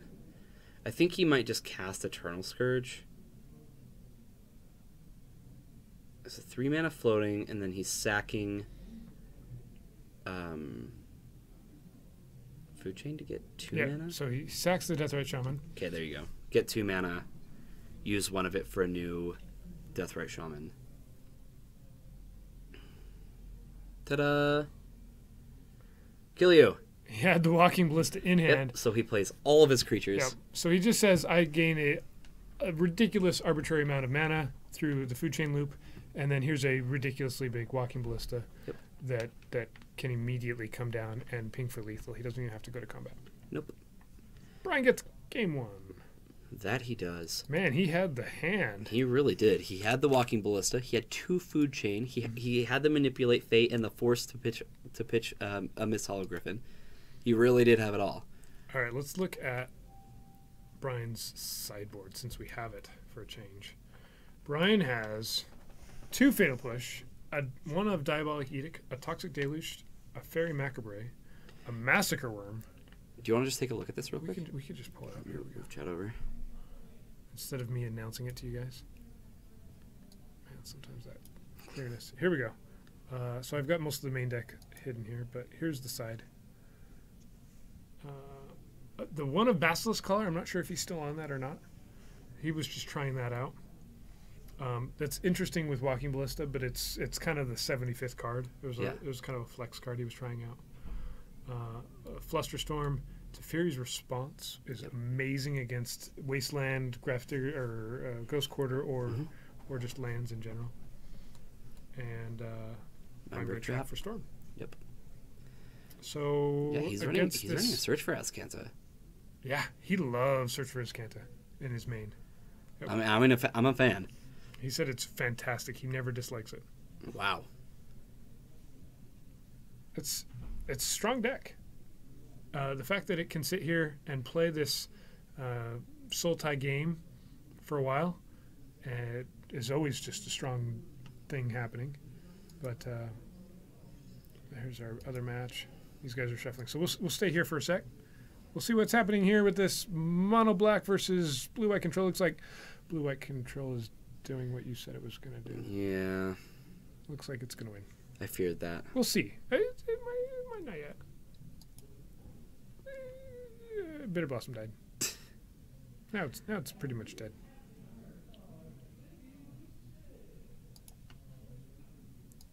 While Brian's already finished sideboarding, Terry's figuring it out still, so we'll stick here for a second.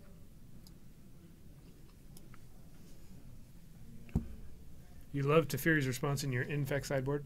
Yeah, if Teferi's Response is strong. Can be really strong. Yeah, it really can be. Innocent Blood takes out his own. All right. I just wonder if Josh can actually continue to deal with just creature after creature.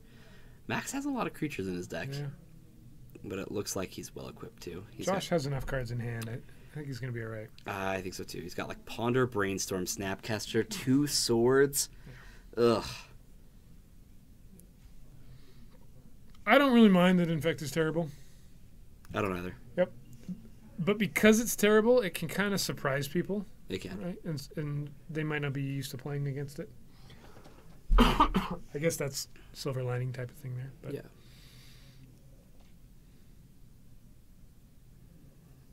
Yeah. Gifted Aetherborn gets swordsed.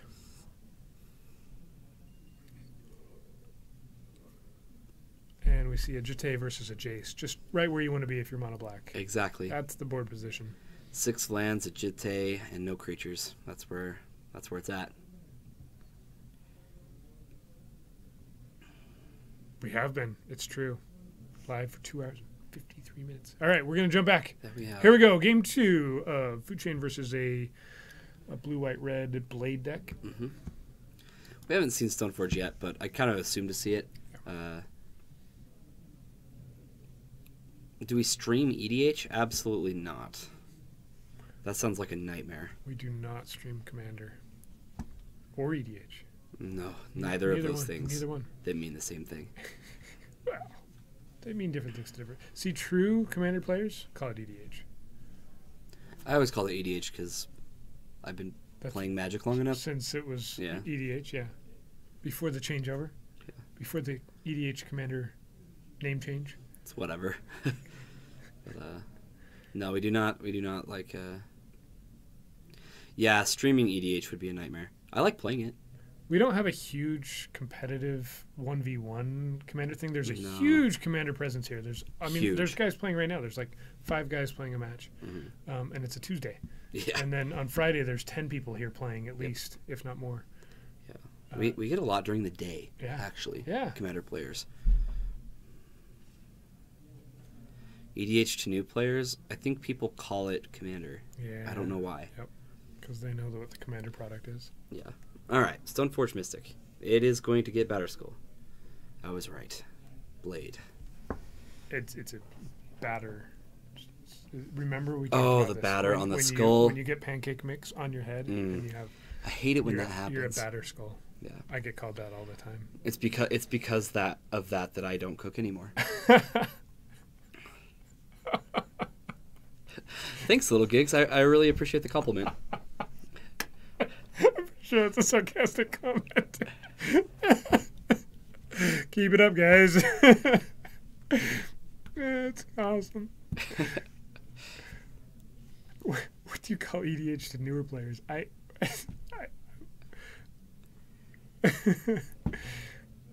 All right, search for Iskanta. It happened. Are we going to find it? I think so. I mean, I have a little gigs. Thank you for the follow. Appreciate it. Join us. We're here every Tuesday night. We are. Yeah. I'm actually here. We're way Much- more than that. much But more than the that. two of us combined are here. Oh, You can getting blasted. you can hang out with us seriously every day of the week. Maybe not some Saturdays and Sundays, but two-headed giant. I mean, like, it's possible that we could do it, but the community that we've created with Magic is very, very revolving around Legacy. Yeah. We would get pretty much no viewers. You guys would rather watch Fun Legacy being played than Oh, much rather. I'd rather watch two people casually playing a game Right. than like spectating in on an EDH game. Oh, that'd be a nightmare. or a fun standard. Have you guys thought about like Monday just having some people playing Legacy instead of standard being streamed? Only every time I tune in on Mondays, I kind of go, this would be better if it was Legacy. I want to say it was Jeff who chimed in during our standard tournament yesterday, and he goes, "Oh, well, this isn't Legacy. I'm gonna go watch Card Kingdom now." I was like, "Wow, thanks, appreciate that." We got a germ token. Look at that cute little germ. It's cute. It is adorable. Here it comes. It's attacking. Attack for 4. It's a vigilant germ. It looks vigilant. Yeah. Somebody commented that it's a missionary. He's going door to door. He's got the pamphlet right there in hand. And a sword. Yeah, well, and a knife. Missionaries have protection. Listen to what I have Yeah, to say. yeah. Or it's like you eat so much peanut butter and jelly, you just have the knife with you. I'm not sure. Just Eye of the Storm and Hive Mind. Yeah, that would make me want to quit. Any group chaos deck and I'm done. Every day we're shuffling. I love that Brian goes and gets his basics every game. Like I've even noticed in matchups where he knows his opponent does not have like any land interaction like Wasteland or Back to Basics. I still see him going and getting his basics. It's a good habit to make. Ooh, here's a Toxic Deluge. That seems pretty good. He's playing around days? There's a Spell Pierce. And we're going to misdirection. Oh, look at this. Look at this Pitching. stack. Yep, that's going to resolve. Another red elemental blast comes down very timely. Timely. Timely. I'm glad you cut on there. Is it wrong that you started playing Pauper? Yes. Probably, but you enjoy it? No, that's fine. You're allowed to like it, just don't talk Yeah, about it yeah. or mention it to You can talk it to people who play Pauper with you.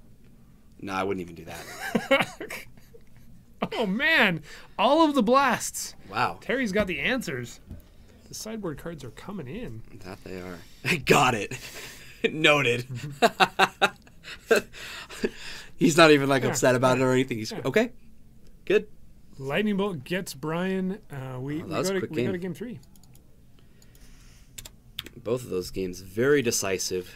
towards the player who started. If we look at Brian's side now that we've got all those blasts, I'm not sure that there's anything else he can really do. Not a ton. So looking at his sideboard, we know he brought in Toxic Deluge, which I like. Mm-hmm. I would expect to see the Fatal Pushes come in.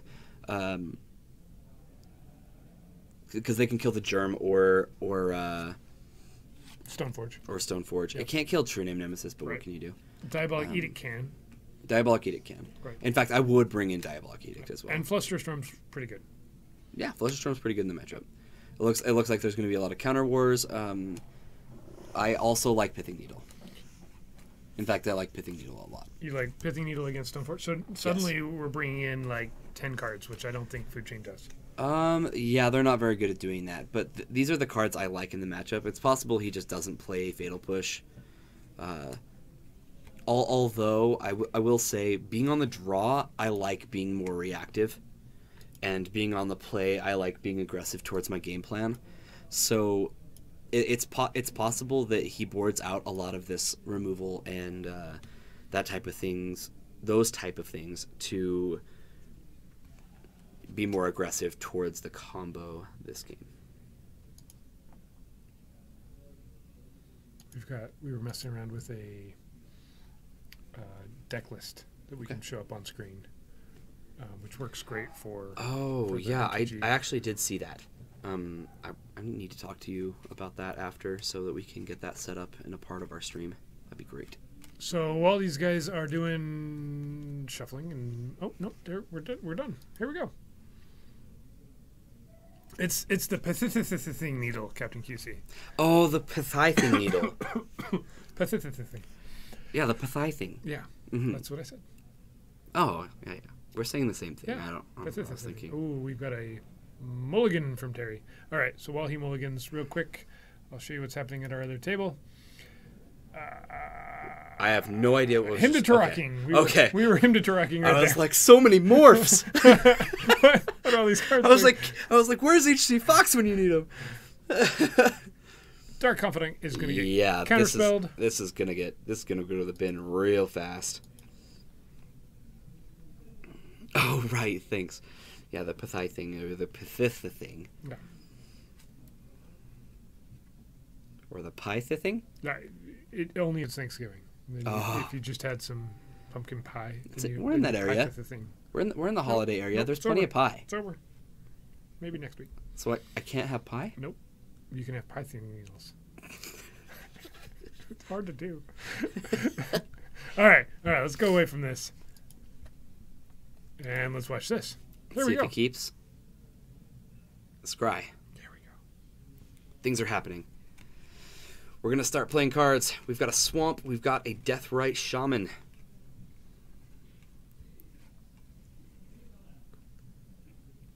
Batosai. Batosai. Oh, sorry about that. I kept Kyler. saying, like Batu USAI. Oh, then he types my name wrong. No, Kyler. I earned that. Thanks, Batosai. Well done. He doesn't even know he did it. Just add that L. That's an autocorrect thing. I'll call him Batosai from now on. No, you can play Dark Ritual in every deck, except ones that win. But you and Batosai are like the same people. You're like, you have to put an L in that name. Right, it's been months. Yeah, you haven't done it for a while, but I had to condition you. Here's a Fatal Push from the sideboard. Takes out the Stoneforge Mystic. That one, for some reason, every time I go to say that one, I always have to think through what that card is called. Stoneforge Mystic. You wouldn't think it's that hard, but it apparently The thing is. gets the blade. Then Yeah, the card, it's right there. It's Nahiri. You didn't even do that on purpose. That's great. Well, it was well placed, so I earned that one. Thank you. Disenchant. Look at that Disenchant art. Ice Age Disenchant. Yep. The sword that was in his hand is no longer in his hand. Nope, that is... You were searching... This is what happens. You're searching for Azcanta, and next thing you know, a spell gets cast, and all of a sudden you're not searching for Azcanta anymore. You just stopped searching. You gave up. Except you really can't tell in that Ice Age art if he's reaching for the sword, or it's being pulled away from him, or I think he's like, It's not clear. I think it's in a state of decay. I don't know. No, it's not Nahiri. We had a long discussion weeks have. back about that. I still think it's Nahiri. We're all entitled to our opinions. Yep. However wrong they may be. It's just a young Nahiri. How Search good in food chain? Search is pretty good. Brian says it's like fantastic in food chain, so I guess we'll... I don't believe Brian has any Thoughtseize anywhere in his 75 to bring in. I agree, Betasai. I do think that you want to push combo through, especially on the play. Yeah. So here Terry used up a disenchant on the search, And- when it probably should have been saved for the food chain. Probably. It looks like he's going to have plenty of interaction, but I agree. We're going to force pitch. It looks like another force. I can't quite tell. Him pausing like this does tell. Okay, it's a fluster storm. My bad. Does tell him that there are more blue cards in his hand. Yeah. The two planes aren't really letting him do much else, though. No, this is a very decisive match in the way that one person gets color screwed, and what can you do? Here's a Strix that's full of bales. Yep, that one. Yep. And there's a Manipulate Fate that is going to get cast right now.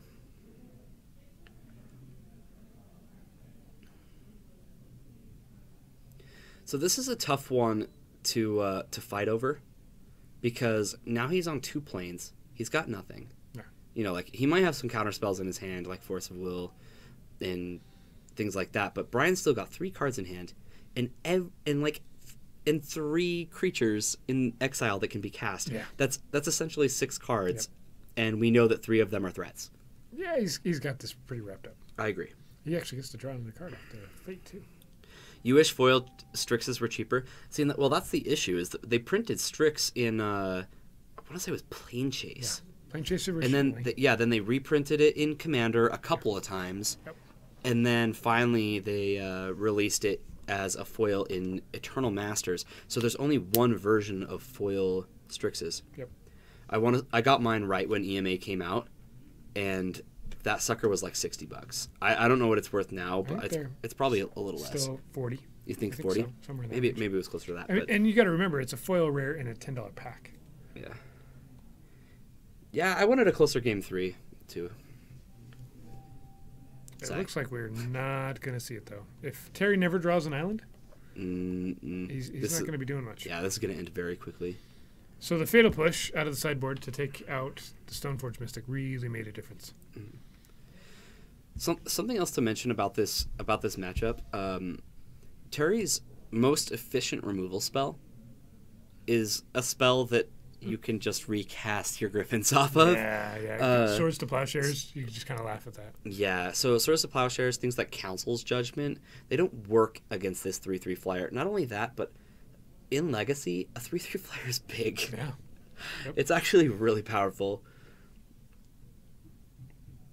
I honestly thought that this deck was silly until I sat down and played like 5-6 games against Brian and realized my deck couldn't beat a 3/3 flyer. Yep. Terry finally finds an island a few turns too late. Yeah, it is probably too late. He also can't cantrip now. Yeah, you just push your problems away, fatally, forever, unless they reanimate, which is weird. It's the most flavorful, fun card ever, is what it is. Oh. Because pushing a flying creature off of a flying boat shouldn't be fatal.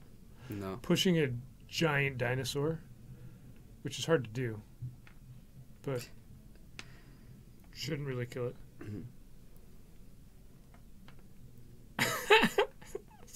Someone hardcast Bronze Titan against you today. That's mean.